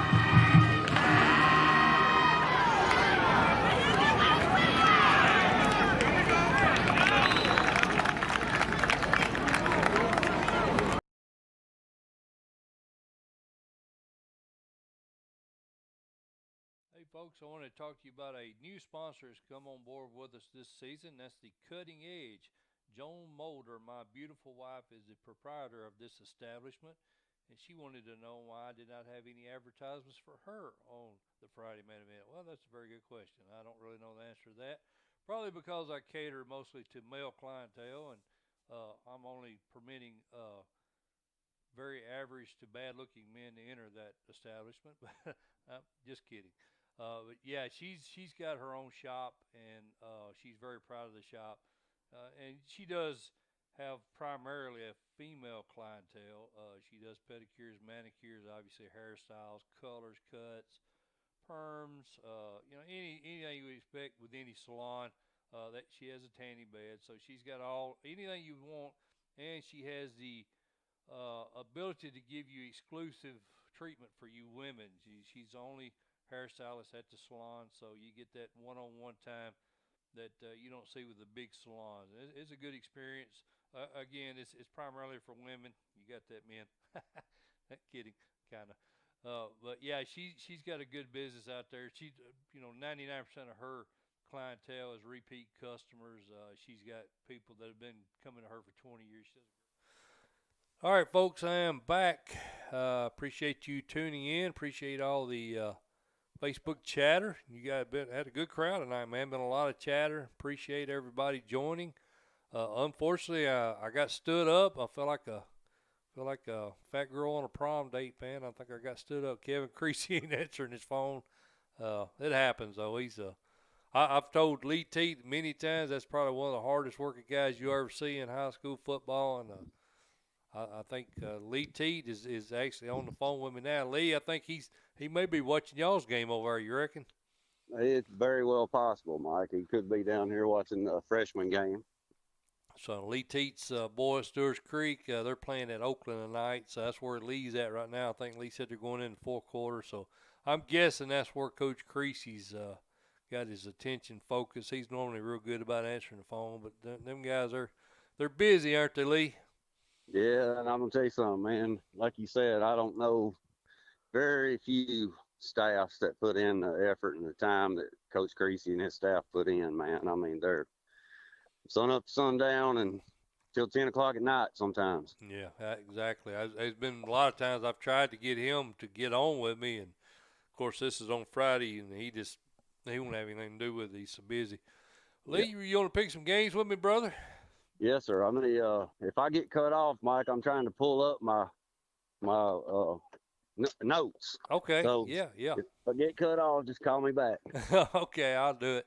Well, I think the game I got to, Lee, was Waverly Central traveling to Fairview. Of course, that's two of our guys, two of our Friday main event guys, Randall Bolden, who won the state title there at Whitwell. He's now at his alma mater there at Waverly Central. Those guys are off to a 2-1 start. They beat Hickman County 20-0 last week. They also beat Camden, and they lost to Huntington. I think Fairview, they beat Page. They got the forfeit win over East Hickman, and then last week beat Cheatham County 44-6. And again, Chris Hughes and Randall Bolden, Lee, two of regular guys on our show. It's a 3A versus a 2A. I think Waverly won this game 26-24 last year. What's your thoughts on this one? Mike, I like Fairview at home, man. That win over Page. Yep. I had Page, and I think Fairview actually went on the road to get that win. Okay. Man, I like Fairview at home. I think Nardozzi's playing lights out, and I just like Fairview at home, man. Well, I think I'm gonna go with you, Lee. I think I'm gonna go Fairview also. Some of our boys probably ain't gonna like that pick. I think they done left me, man. Ain't nobody chiming in on the comments here, Lee. Let me scroll down here. Maybe I missed It might be one. because I showed up. No, it's because they wasn't expecting us to be picking this phase of the show, I'm sure. Matter of fact, our viewership will probably double when they realize Lee Teats back on here, I'm guessing. I doubt it. I'm going to go with you, brother. I like Fairview. Chris Hughes has got a pretty solid team, and he's got like you mentioned, he's got a veteran, I think, next-level player in Logan Nardozzi, and I think that ground game is going to eat clock up. And, again, Waverly's on the road, and I'm sure there's a little bit of vengeance here with Waverly getting knocked off last year. So I think it's going to be a close game, though, don't you? Yes, sir, I do. Next game we got, Lee, is Bearden at Jaquil Holman said he's here. Well, make a pick, Jaquil. Bearden at Bradley Central. Bradley Central, Lee, beat Heritage 42-7 last week. Bearden took one on the chin against a very good Dobbins Bennett team, 70-4. I'm sorry, 40-7. Sorry about that. Yeah. Bradley won this game last year, 49-21. Bearden, I think they had some COVID issues, Lee. Fortunately, Maryville was able to move that game, reschedule that game for them, but they've had some issues to start the season. Bradley lost to Farragut, beat Walker Valley by 3 points. 78.6 of the fan base likes Bradley Central in this game. I'm going with the 70-something%. I like Bradley Central pretty handily, Mike. They got a ton of talent, dude. Yeah, I agree with you. And, of course, Trey Curry, my understanding is he's not playing. He was their big guy, the 13, wide receiver. He was the number 13 rated recruit. I don't think he's playing. At least that's the last word I got. But they still got a lot of talent on that team. Javon Burke is still there. Really phenomenal wide receiver as well. He's the number 25 recruit. So I'm with you, Lee. I'm going to go Bradley Central. I think Damon Floyd does a really good job over there. And I think they get it done tomorrow night. Yeah, I agree with you. Smyrna at Riverdale, Mr. Lee Teat. Of course, Smyrna did not play last week. They got that COVID win over Overton. They lost to Pope John Paul, but they did beat Centennial. Right. I think Riverdale lost to CPA, and they beat Franklin. So Will Creasy's squad is at home here in this one, and they actually failed 27-17 to Smyrna last year. So what's your thoughts on this one? Mike, I like Riverdale. I think Riverdale this year, man, they are stacked with talent. They got them at home. And I think I think Franklin is a much improved team. Riverdale got a solid win over them. Yeah. So sorry, man. I'm in and out of my vehicle trying to watch this. It's all good. Yeah. No, you're good, brother. You're good. I appreciate you jumping on a little early with me, man. I hate to pull you away from the ball game. No, it's all good. I like Riverdale at home, Mike, and I tell you what, man, this I don't think it's even gonna be close. Don't think it's gonna be close. No, I don't. Really? I think it's gonna be close. Really? Yeah. I think Matt Williams. It's hard to really beat him down typically. But I like Riverdale. I agree with you. I think they win the game. Maybe 10 points. What do you think? Yeah, I go 10, maybe 14. Okay. Because Jamison Holcomb, Kelly Holcomb's boy, I think every game that goes by with him behind center, he gets more experience. Right. And of course they got big Javon Nelson on that defensive side of the ball. He's going to be wreaking havoc, I think, in that Smyrna backfield. I'm going to go Riverdale also. I'm going to go by 10. But I like them. Mount Pleasant at Fayetteville, Lee. I think that's going to be a really good game. That's a big Region 5 matchup. Mount Pleasant oddly enough, off to 0-2 start. They lost to Summertown by a single point. They lost to Richland 14-7. So, they've been in both the games. They just been on the losing end of them. And then Fayetteville, of course, they beat Huntland last week 20-14. Word I heard was Huntland probably should have won that game. Of course, that was Huntland people telling me that. Yeah. And then they beat Zion Christian. They lost to Marion County. Of course, Coach Pruitt's team. That's right. Mike, I don't know, man. In this game, I was surprised. I thought Huntland would beat Fayetteville. I really did. Well, you got an airplane over there? Yeah, I'm right by the airport, Mike, up here. Right. Hold on, let me roll these windows up. I'm gonna go with Fayetteville, Mike, at home. Yeah, Fayetteville at home. You like Fayetteville at home? I think I'm gonna go Fayetteville at home also, Lee. Now last year Fayetteville won this game 26-7. Of course, they had to forfeit the game later on. That's right. They got a lot of talent on that team. And that's the same thing Kermit Reed told me. Fayetteville's got a lot of talent, and I'm going to go with them. Yes. Henry County at Brentwood, Lee Teat. We got this is a big game here. We got some fan base that follow this course. Ryan Dameron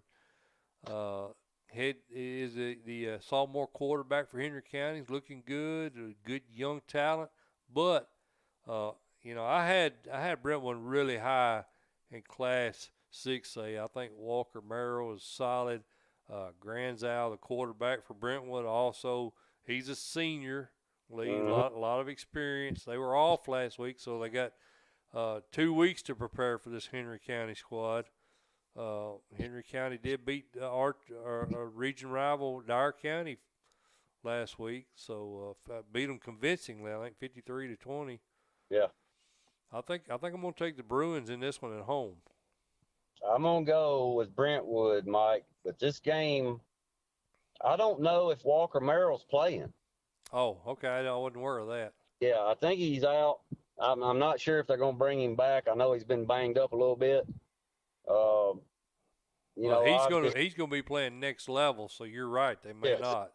Yeah. So I don't know. This being a non-region type game, I don't know if they'll hold him. But I think Mike, that Henry County will have to play as good as possible, and Brentwood would have to make a few turnovers for this game to go the Henry County way. I think Brentwood just has too many players. Yeah, I think Henry County 11-on-11 is as good as anybody. Yeah, I got you. I think the depth is too much, and it's at Brentwood. That's a tough place to play. It's on turf. That's a fast track.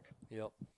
I'm gonna go Bruins at home, but now, Mike, I wouldn't be surprised if this game ain't a 7-10 type game. Okay. Like 7 points to 10 point spread. I got you. Yeah. Lee, I know you had trouble with this next one because you was texting me about it earlier tonight. Oh yeah, dude. I don't know about this one. Marshall County at Shelbyville. I think I'm getting a lot of feedback from you or something. Marshall. Huh? How about now? That was much better. What'd you do? I moved my phone up closer. Oh, Marshall County at Shelbyville, Lee. 65% of the fan base likes Shelbyville to win this one. I don't know. It's a tough one. I saw Shelbyville. I've been playing some video from that that game against Page last week. I think Josh Puckett's getting it together. That 42-7 beat down against Tullahoma makes me wonder if I didn't have Marshall County a little bit too high preseason. Well, my thing coming off of that loss to Tullahoma is, are they going to be able to rebound? Yeah, exactly. I mean, that was a pretty rough ball game. It was. I just don't know if they can rebound and on the road at Shelbyville. So I'm probably leaning towards Shelbyville, Mike. Lawman like Riverdale, Lawman like Bradley, Holman like Brentwood, and he likes Shelbyville.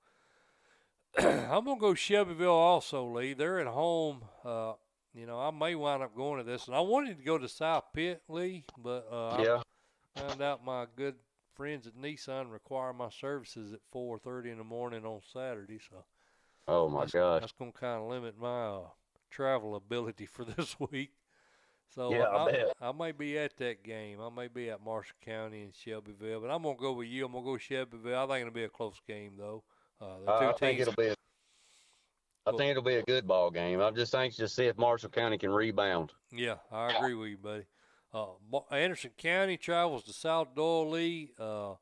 The Mavericks, 56.3% of our fan base like Anderson County. And I wish you guys, I think I said this earlier in the show, but if you could go to, and I want the unbiased opinion of the Friday Main Event followers, go to Tennessee Sports on Twitter, follow us, and I put these polls up for these games up every week. And, of course, I do, I'll flag the coaches, I'll flag the teams. So I'm a little skeptical. Maybe Anderson County has more people on Twitter than South Doyle does, and that's the count. I want an unbiased vote. So I would like to see you guys get on there and vote on these games. Because when I'm getting 15, 20, 30 people voting on a game, then I'm not getting a true sense of what the high school fan thinks of the game. Don't you agree, Lee? Yes, sir. Anyway, getting back to the game, 56% of the fans like Anderson County, and David Gillum's got a heck of a team over there, Lee. And I know Lawman, he probably knows a lot about them being over there, and he's played them. Of course, he's an Elizabethton fan. He's played this squad a lot. This may be the best team they've had, based on how they're playing so far. They're 2-1. It's I think South Doyle, they beat Fulton. They lost to Grace Christian. Anderson County beat Clinton, and they lost by 2 points to a really good Powell team, Lee. Right, that's right. And they shut Hickson out last week. So I think this Anderson County team is very good, and I've been very impressed. But, Clark Duncan's, team knocked off a good Fulton squad. So, and they beat Gibbs last week. And we thought Gibbs was going to be good, remember? Yeah. They beat I'll them tell you what, 37-17. that's right. I like Anderson County on the road, Mike, by 3 because of the kicking game. Because of quick, yeah, they got a good one, man. Absolutely. Yeah, I think the kicking game will be the difference. Daniel Bethel, right? Yes, sir. Yep. I like Anderson County on the road, but I think it's going to be a tight ball game. It could come down to last possession. I agree with that. I like that pick, man. I like them too, and I think it's going to be very close. But I wouldn't be surprised a bit if Clark Duncan's squad pulls this one out. Oh no, yeah. He's got a really good ball team this year too. I think it's Anderson County team though.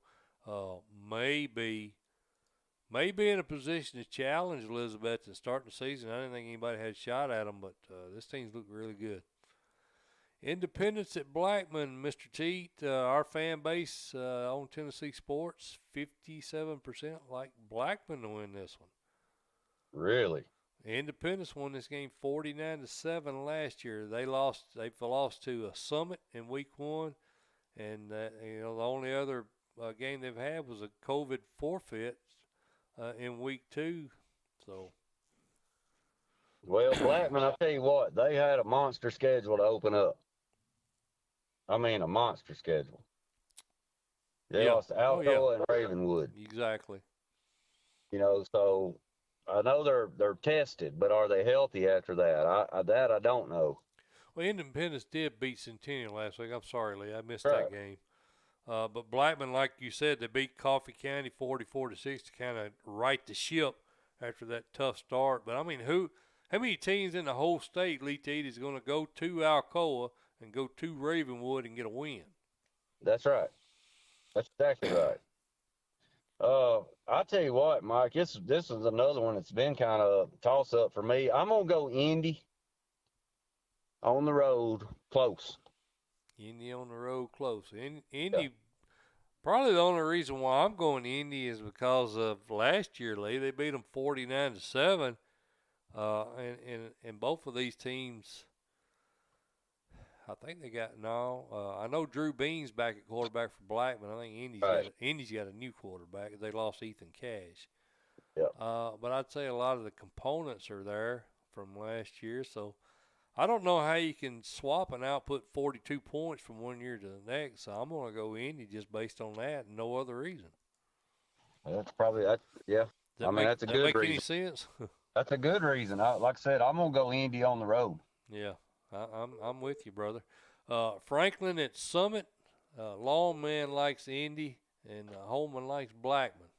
I'm getting a call from Creasy. Hey, let me get Creasy right quick, man, and I'll come back to you right after this. Hey, you call me right back, buddy. Anytime. All right. Hey, Coach, how you doing, buddy? Man, I'm at a freshman game. We're having a barn burner. I figured you was over there. Lee Teat's boys playing over there. That's all right. No problem, man. I appreciate you hopping on with us. How you doing? We still good to go? Yeah. You're live right now, man. Oh, perfect. Well, like I said, we're having a heck of a game here. It's still going on, 4 minutes to go, but it's us and Stewart's Creek, and like I said, that's who we play Friday night. So it'll probably be a kind of like our game we're going to have Friday. Well, that kid is quarterbacking for Stewart's Creek. That's Lee Teat's son. No kidding. Yep. I did not know that. Yeah, Lee's out there somewhere. I was just talking to him, matter of fact, by phone whenever you called in. So, yeah, he's there. Yes.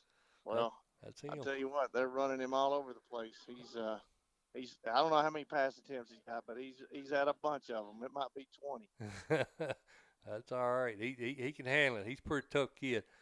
Well, Coach, hey, man, how have you guys fared with all this 2020 coronavirus stuff? Have you guys been able to dodge most of it, or you had anybody had to sit out any? Well, we've actually been really, really lucky. Mm-hmm. We've gone through all that stuff in June, where we were in groups of 9 and one coach, and then it increased to 25. And to tell you the truth, we've been really fortunate. About 3 weeks ago, we had a freshman that caught it, and that was our first case. And, he had to be quarantined. And then, of course, the people that were around him for quite a while, they had to be quarantined as well. But they're all they were all symptom free and everything, and the kids back and healthy and everything. So it was just one of those deals where we know that it's probably coming at some point, and there's going to be some kids that are going to get sick. So I think our school system has a pretty good plan in place. Well, Coach, you guys picked up your first region win last week, I think, over an improved Siegel team under new head coach Adam Renshaw. I think it's only the second game you guys have actually gotten to play. I was able to watch some huddle video. That new running back you got, Jordan James, the kid from Brentwood Academy, man, he's special, isn't he, Coach?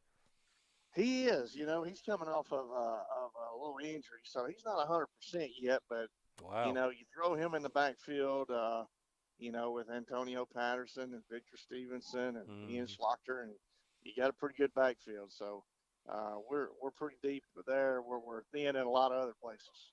Well, I was watching, like I said, a lot of that huddle video, and one kid that kind of jumped out at me was another transfer, Isaiah Horton.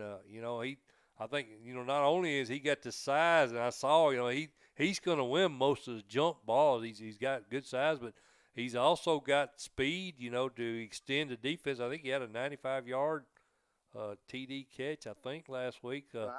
Talk about him a minute, man. He looked really good in video. Yeah, he's a really good athlete. Again, he's another kid that's coming off an injury and not quite 100%, but if he gets to be 100%, he will give some defenses fits, and of course he's playing on both sides of the ball too. So he's going to be a good DB for us as well in time. Again, I'm speaking with Oakland Patriot head coach Kevin Creasy here on Friday Minute. Coach, I hope I'm probably going to butcher this. I'm going to go ahead and give it a shot. Ian Schlochter, did I say that? Schlochter, yep. Schlochter, okay. I'm sorry. I knew I was going to mess that one up, man. I know he's running your team at quarterback this year after Cody Sparks graduated. I noticed he made a couple of really nice passes against Siegel, including that 95-yarder I mentioned to Horton. How would you evaluate his performance so far this year? Yeah, his pass efficiency has been really well. I think he's done a really good job of distributing football to different people. His completion percentage is really high. It's similar to Cody Sparks's. He can throw the quick game really fast and get it out to people really fast, or he can throw the deep ball really nice. So he's doing a good job, considering we didn't have any 7-on-7s, like we normally do, and, didn't have spring ball. I think that's important, especially for a new quarterback. I think he's doing as good as he could be doing right now, considering, all the stuff that, basically everybody's going through, with no spring ball and no 7-on-7. You didn't get the timing that you really benefit in those 7-on-7s with that timing with the receivers. And, the fact that he didn't get that, you're exactly right. That's really says a lot for his development to this point. Coach, the A-Train, you mentioned him, Antonio Patterson, man. He's been a real valuable part of that talented junior class you've got there at Oakland.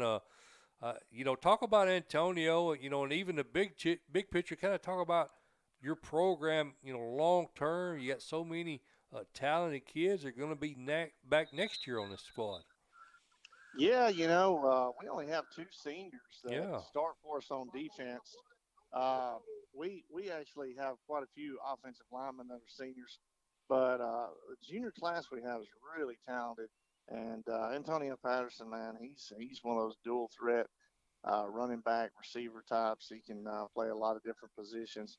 Does a good job blocking for us and catching the ball. And like I said, when he gets the ball in his hands, he knows what to do with it. So he's got a bright future ahead of him. Well, Coach, that kind of hybrid wing T offense that you run there at Oakland, it really requires you guys up front to be together. Talk about you guys up front, your linemen, and how well have they performed so far? Yes. It starts up front, and, we've got a big 6'6", 300-pound center. Alex Jones played every game for us last year as a junior, and now he's back as a senior.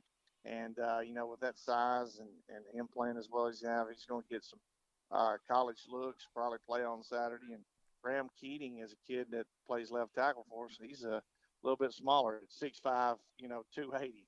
Wow. And he's got about 25 college offers as well. So it's one of those deals that we're pretty blessed to have some really athletic linemen, not just big slow guys, but our big guys can move, and then of course we've got some 230 pounders that can play O-line and move as well. Well, you mentioned this kid's name a little bit earlier, but last year I felt like Victor Stevenson, he may have been the most dangerous return man in the region last year. He seems like every time he got the ball, he had a chance to go the distance. He's really showcased his skills last season. How has he looked so far this year?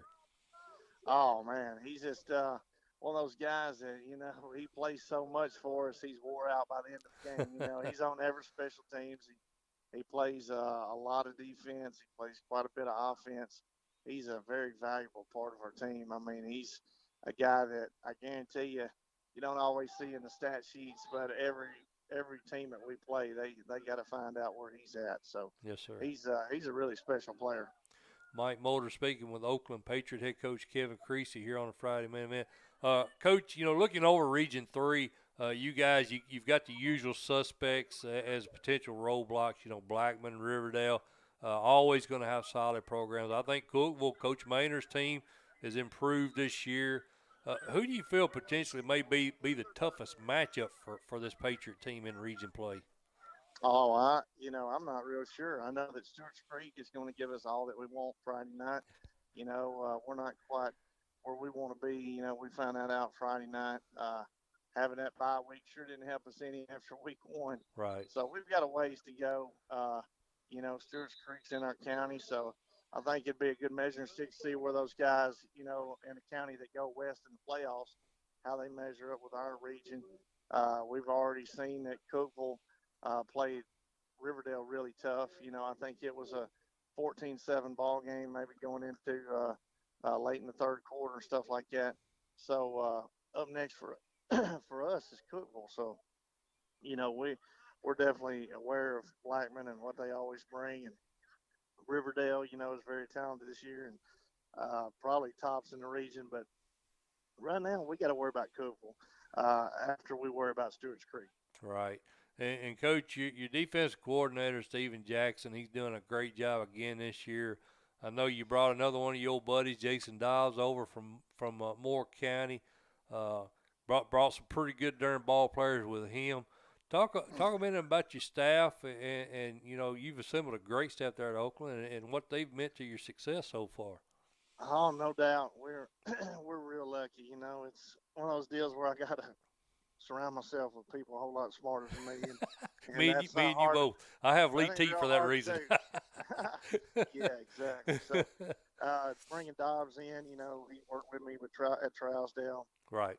We worked together. I was the head coach, and he was my O-line coach, and then he was the head junior high coach, and I was his assistant. So it was pretty cool. Yeah. I was the boss part of the day. He was the boss part of the day. So it was good to have him back on staff. And like I said, he's got 2 sons. One's in 8th grade that scored about 4 touchdowns Tuesday night. And then, of course, his older son plays tight end for me.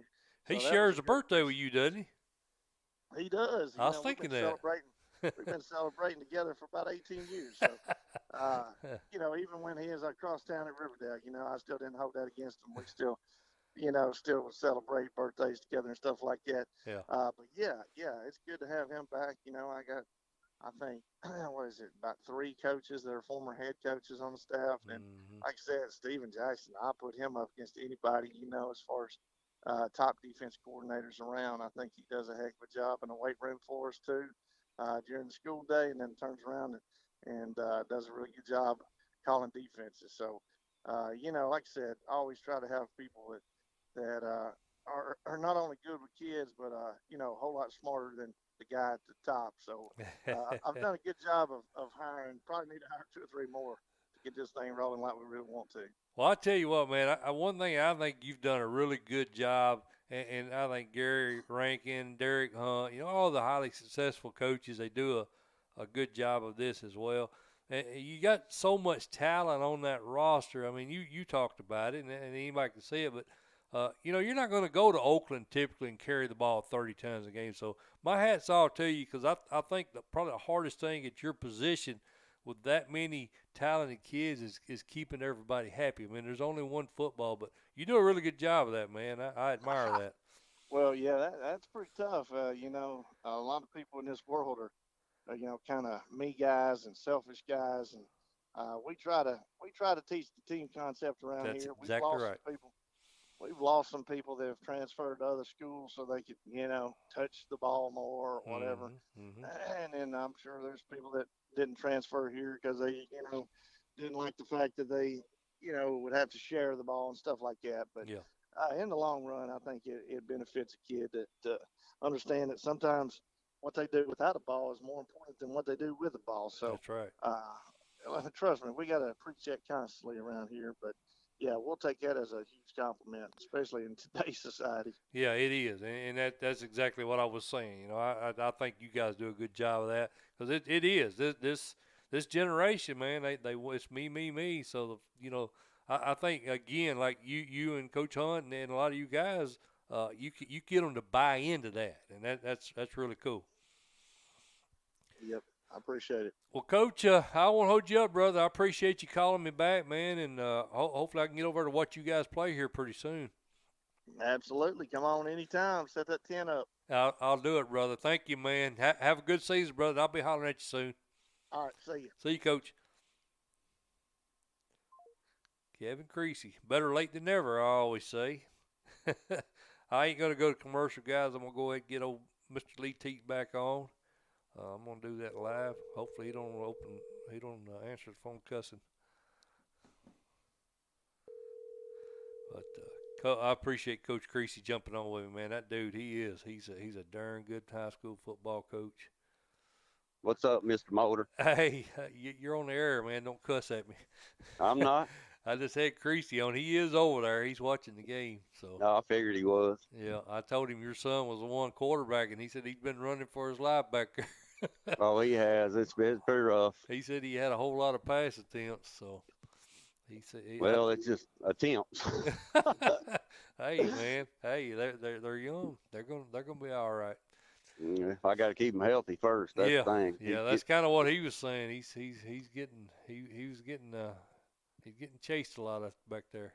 Oh yeah. All right, Lee. I forgot which game. We're ready for. We got Summit. Both of us got Summit. We're gonna have to. Yeah, we got time. Hendersonville and Beach. Hendersonville at Beach. All right, chat guys. Let's get back to picking games now. Beach Buccaneers at home. Beach Buccaneers at home. You like Coach Crabtree. They're 2-1. They got the COVID win over Glencliff, but they did beat a really good Henry County team, didn't they, Lee? That's correct. That's right. And then they lost to a dang good Powell team up at Powell. They did. That's yeah. And I think Beach won this game 18-17 last year. And I think it'll probably be close again this year. Hendersonville, of course, they got beat by Creasy's team we just had on. And then they beat a good Giles County team. So I don't think this is one you can pencil in just yet, Lee. I think Beach is gonna have to earn it. I think it'll be a good ball game. I doubt there'll be a whole lot of passing. No, they won't. Yeah, they won't. The ball man didn't even see the air. yeah, it's very well possible. We're looking at Laverne and Lebanon, Lee, and start the season. I didn't know that this would be a game we'd be talking about, but I tell you what, Laverne under Mike Woodward has looked good. They're 3-0 now. They beat Rockville. They beat the new team Green Hills. Of course, they got the COVID win last week over Antioch. We've always said Laverne has talent, man. They just ain't been able to get it done on the field. Going against your buddy Chuck Gentry's Laverne squad that has not yet logged a win. They lost to Mount Juliet, and of course they lost to Gallatin. Yes, sir. What do you think about it, buddy? I hate to say this, but I'm gonna go with Laverne on the road because Ray Banner's for real. Yeah. The running back for Laverne. Yeah, he's had some big games, hasn't he? That kid is. I know that they've played Rockville and Green Hills, which are two up and coming programs. They've been around. Well, Green Hills is brand new. Right. But Ray Banner is for real, that tailback, and man, it's going to be awfully hard to stop them. And I don't know that Chuck can score with them. Now, he put up 24 on Mount Juliet last week, but he gave up 45, so that's right. Yeah, I just don't know. Like I said, his defensive right now, defensively, he's struggling a little bit.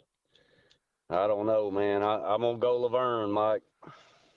Going Laverne. Holman That's says probably all them guys are gonna kill me too, but Holman says Lebanon on our YouTube feed, Lee. Big Daddy Dave says it should be a dandy. I think he's talking about the beach. He's talking about the beach game though. Yeah. He likes beach also. Yeah. Big Daddy Dave. I like that name, Big Daddy Dave. I guess I need to pick this and don't Elite Eight. Yeah, you stalling on me. I'm stalling, ain't I? You know, you picked up on that, didn't you? I need to get the coin out of my pocket. That's about what I think about this game. Me too. But I like I said, I just think Lebanon's gonna have a hard time stopping Banner. Yeah. Well, Laverne's, despite the fact they got 2 wins, I mean, they're not Banner wins, like you said. No, they're over up-and-coming programs. Over up-and-coming programs. I'm going to search that up because I still ain't decided, Lee. I don't remember what the score was in that Rockville game. The Rockville game was 49-35. It's a lot of points. That's right. And, of course, you talked about the Banner kid had the big game. Tough, Lee T. Tough. I just don't really know which race to go. I'm gonna go with you. I'm gonna go Laverne. I think it's gonna be. I'm gonna have to take a beating over that this week. Yeah, you probably will. You're going against your boy there. Elizabethton and Daniel Boone, Lee T. I like the Fighting Cyclones. Daniel Boone's 1-2. Lost to CAK. They did beat Greenville though. So. True. That's a big win. And then Elizabethton beat Science Hill and Sullivan East. So Daniel Boone may be a bit more proven as far as well. Now Elizabethton did beat Science Hill, which is typically a good squad. Mm-hmm. Lawman, wow, Lawman picks Betsy. What a darn shocker there. I'm going Betsy. I like them, man. I'm going with you, Lawn man. But I think this is going to be a better game than the 35-12 win last year. I think they play them closer than that, don't you, Lee? I don't know, man. As long as Bryson Rollins is behind center for Elizabeth, and I don't know if I can pick against him. I ain't picking against him either. I'm right there with you. He's a stud, man. Yeah, Big Daddy Dave says closer than last year. I agree with you, man. If they beat Greenville, then they got to have something going on. Well, I got to look that score up on that one too, Lee. I'm gonna go Betsy on the road. You're going Betsy on the road. Yes, sir. All right, I'm gonna go with you. I'm looking at score up, so just give me a second. Wait a minute, they didn't beat. Yeah, they did. They beat them by 1 point. Beat Boone by 1 point, Lee. Mm-hmm. So I'm gonna go with you, brother. I like Betsy to win that. Moore County at Forest. This is a tough game to pick right here. Chris White has come in at Moore County, Lee T. They've beat Cascade Community, no headliner there, but they beat Cornersville, a team we thought would contend for the region title. So the sleeper role is kind of dead now with that win. I think you got to consider the Raiders legit. Forest 2-1. Forest beat East Robertson. They lost to Portland, a much larger school. Beat Eagleville last week, 19-7. Who you like in this one?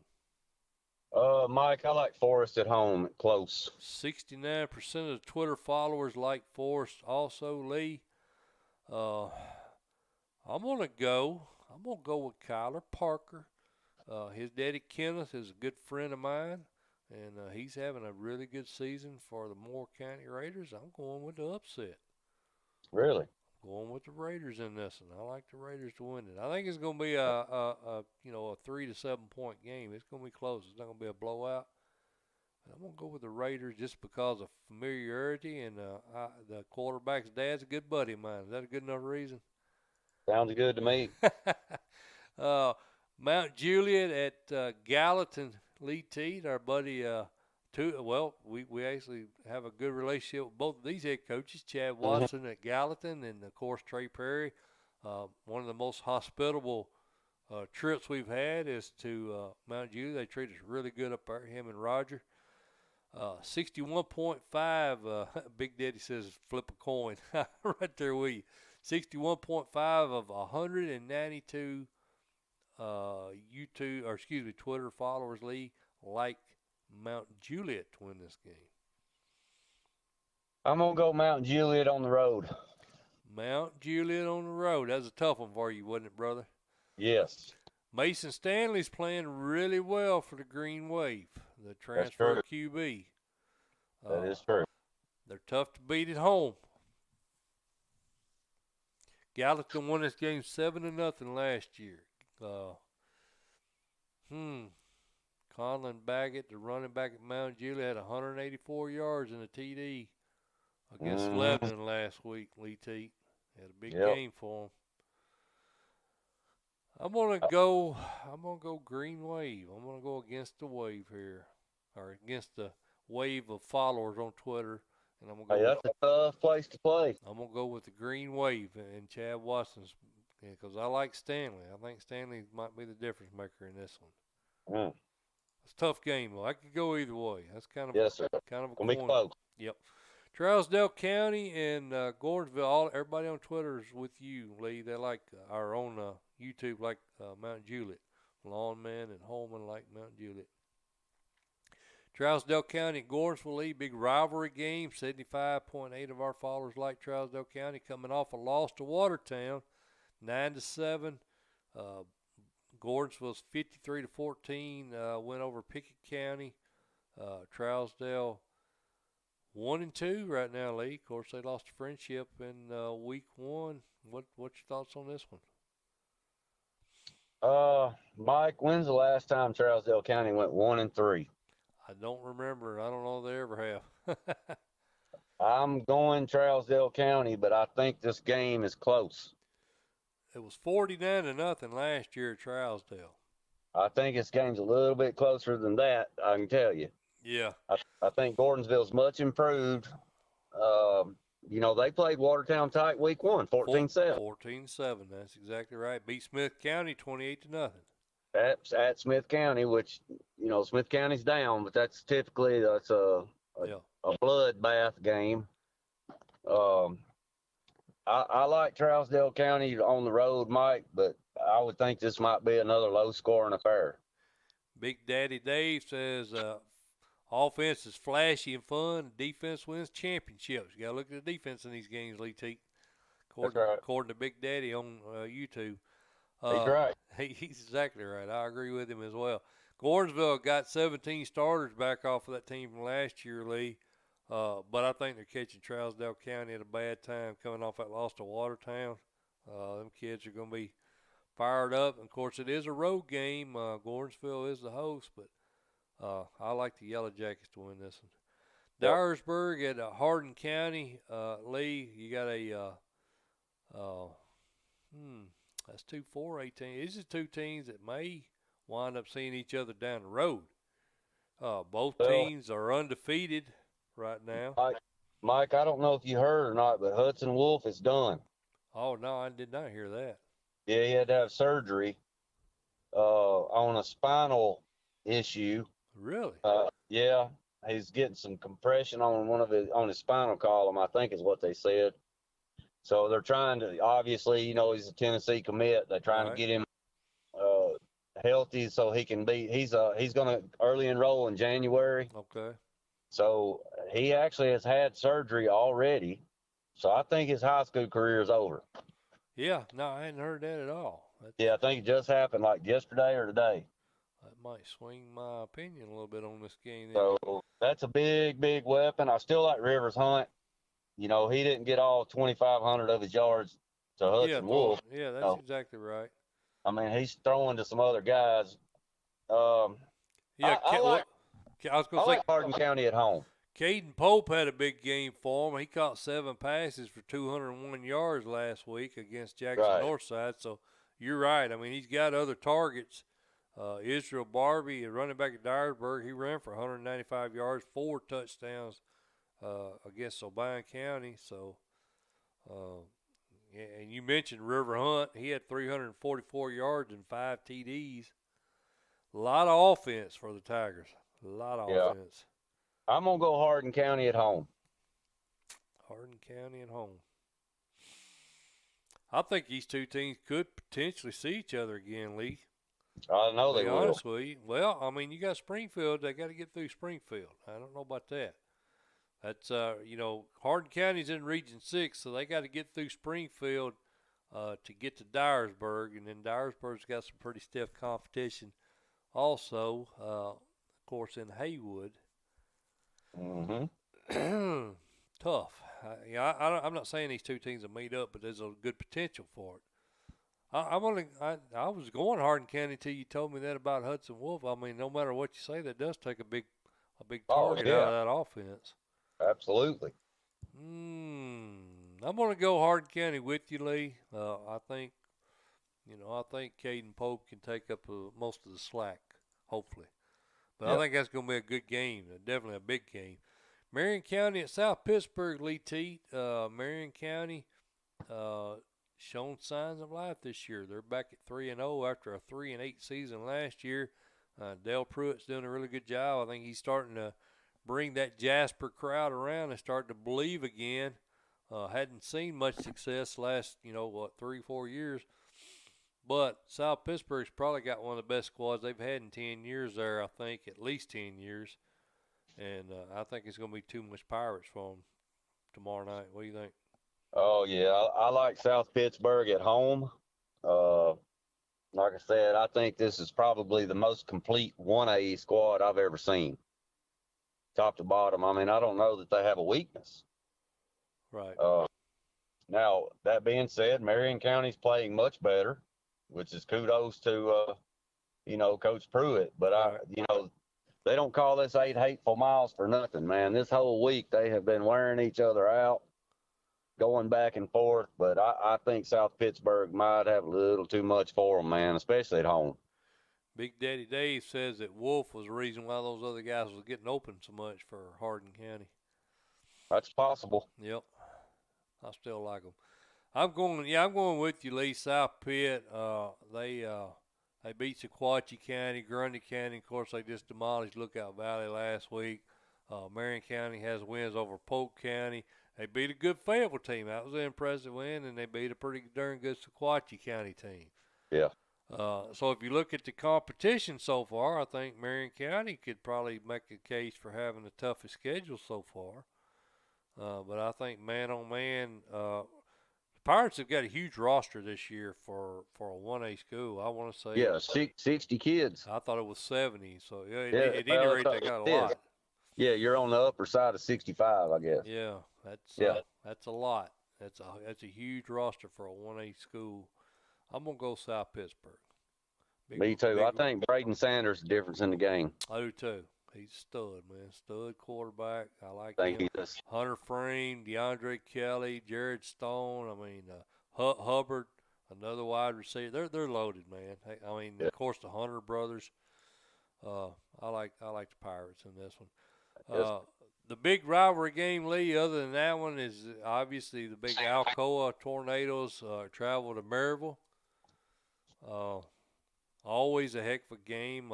Maryville has the upper hand of late in the series. 63 to 25 to 3 is the all-time record in this series. Maryville. I didn't know if you knew it was that lopsided or not. Yeah. It's typically about one every 4 years. Yeah, exactly. Yeah. So I think this may be the 4th year, Lee. I like the Tornadoes doing this. 61% of 129 voters on our Twitter like Alcoa. I think Alcoa, that defense is just freaking lights out, man. I'm not taking anything away from Maryville. Parker McGill's having a big year for him. He rushed for 185 yards last week in that 34-7 win over Cleveland. But I think points are going to be at a premium tomorrow night, and I think Alcoa gets it done. What do you think? Well, I'm gonna go with you, Mike. But I tell you what, Maryville is, whew, it's a hard place to win, buddy. It is a very hard place to win. Them kids get pumped up about defending that turf over there. And you know, every time Oakland and Maryville get mashed up, the home team seems to win. And guess which way they travel this year? Yeah. Travel to Oakland this year, So if that game happens. I think right now, Alcoa, I'm going to go Alcoa, but I don't think this game, I think it's going to be a 3 to 6 point game. Yeah, I think it'll be close too. I agree with you. Yeah, I do. I'm going to go Tornadoes also. All right, Mr. T, it is 8:10. We're officially 10 minutes past the clock. So I got you, buddy. I'm going to go over there and say something to my kid. Check out all the bruises. All right, man. I appreciate you calling back in. All right. See you, buddy. See you, man. All right. That was my partner, Lee Teat, and I forgot to – sorry, folks. I get so tied up here. I'll go ahead and flash the beautiful face of Lee Teat up there. So Lee Teat joining me there for the picks. I appreciate Lee, as always, everything he does. Hopefully I'll have him back here in studio with me next week. You never know with freshman football, that gets moved around so much week to week. So hopefully he'll be able to jump back in with me next week here on the set. But I'm going to get off of here. Appreciate you guys staying with us the whole show. Appreciate Coach T, Jim Thompson, man. I kind of went on this kick on my Facebook page a little earlier. But there's a lot of links to Coach T Plus membership on his website, man. I appreciate it if you guys, you want to get rid of pop-up ads and all the numerous advertisements on the website. You get that Plus membership, all that goes away. And that for me, that sold it, And not only all the other things you get access to on the website, but that right there, getting the advertisement off was worth it for my money. But it's donation-based. You can pay anywhere from $5 up to whatever you think the website is worth to you. But really, if you're a Friday Main Event fan, man, you need to freaking pay up. You need to pay up and help Jim Thompson out. He's a retired coach, and help the old guy out in his retirement. Throw a donation out there to Coach T. I know you use it as much as I do.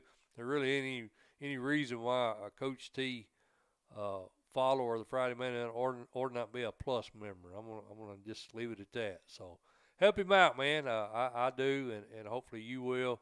Again, you don't have to put a large dollar amount. You can put $5 out there if that's what you feel comfortable with, and that's good for a whole year. So you can't get a $5 for any better value than that. All right, that's enough. That's enough preaching, Mike. This has been the Friday Main Event. Mike Motor. Appreciate all the coaches that jumped on with us. Appreciate you guys. And we're going to get off of here, and we'll see you again next Thursday. We'll be back next Thursday at 6. Sorry, I'm trying to figure my stuff out. 6 o'clock next Thursday. Later.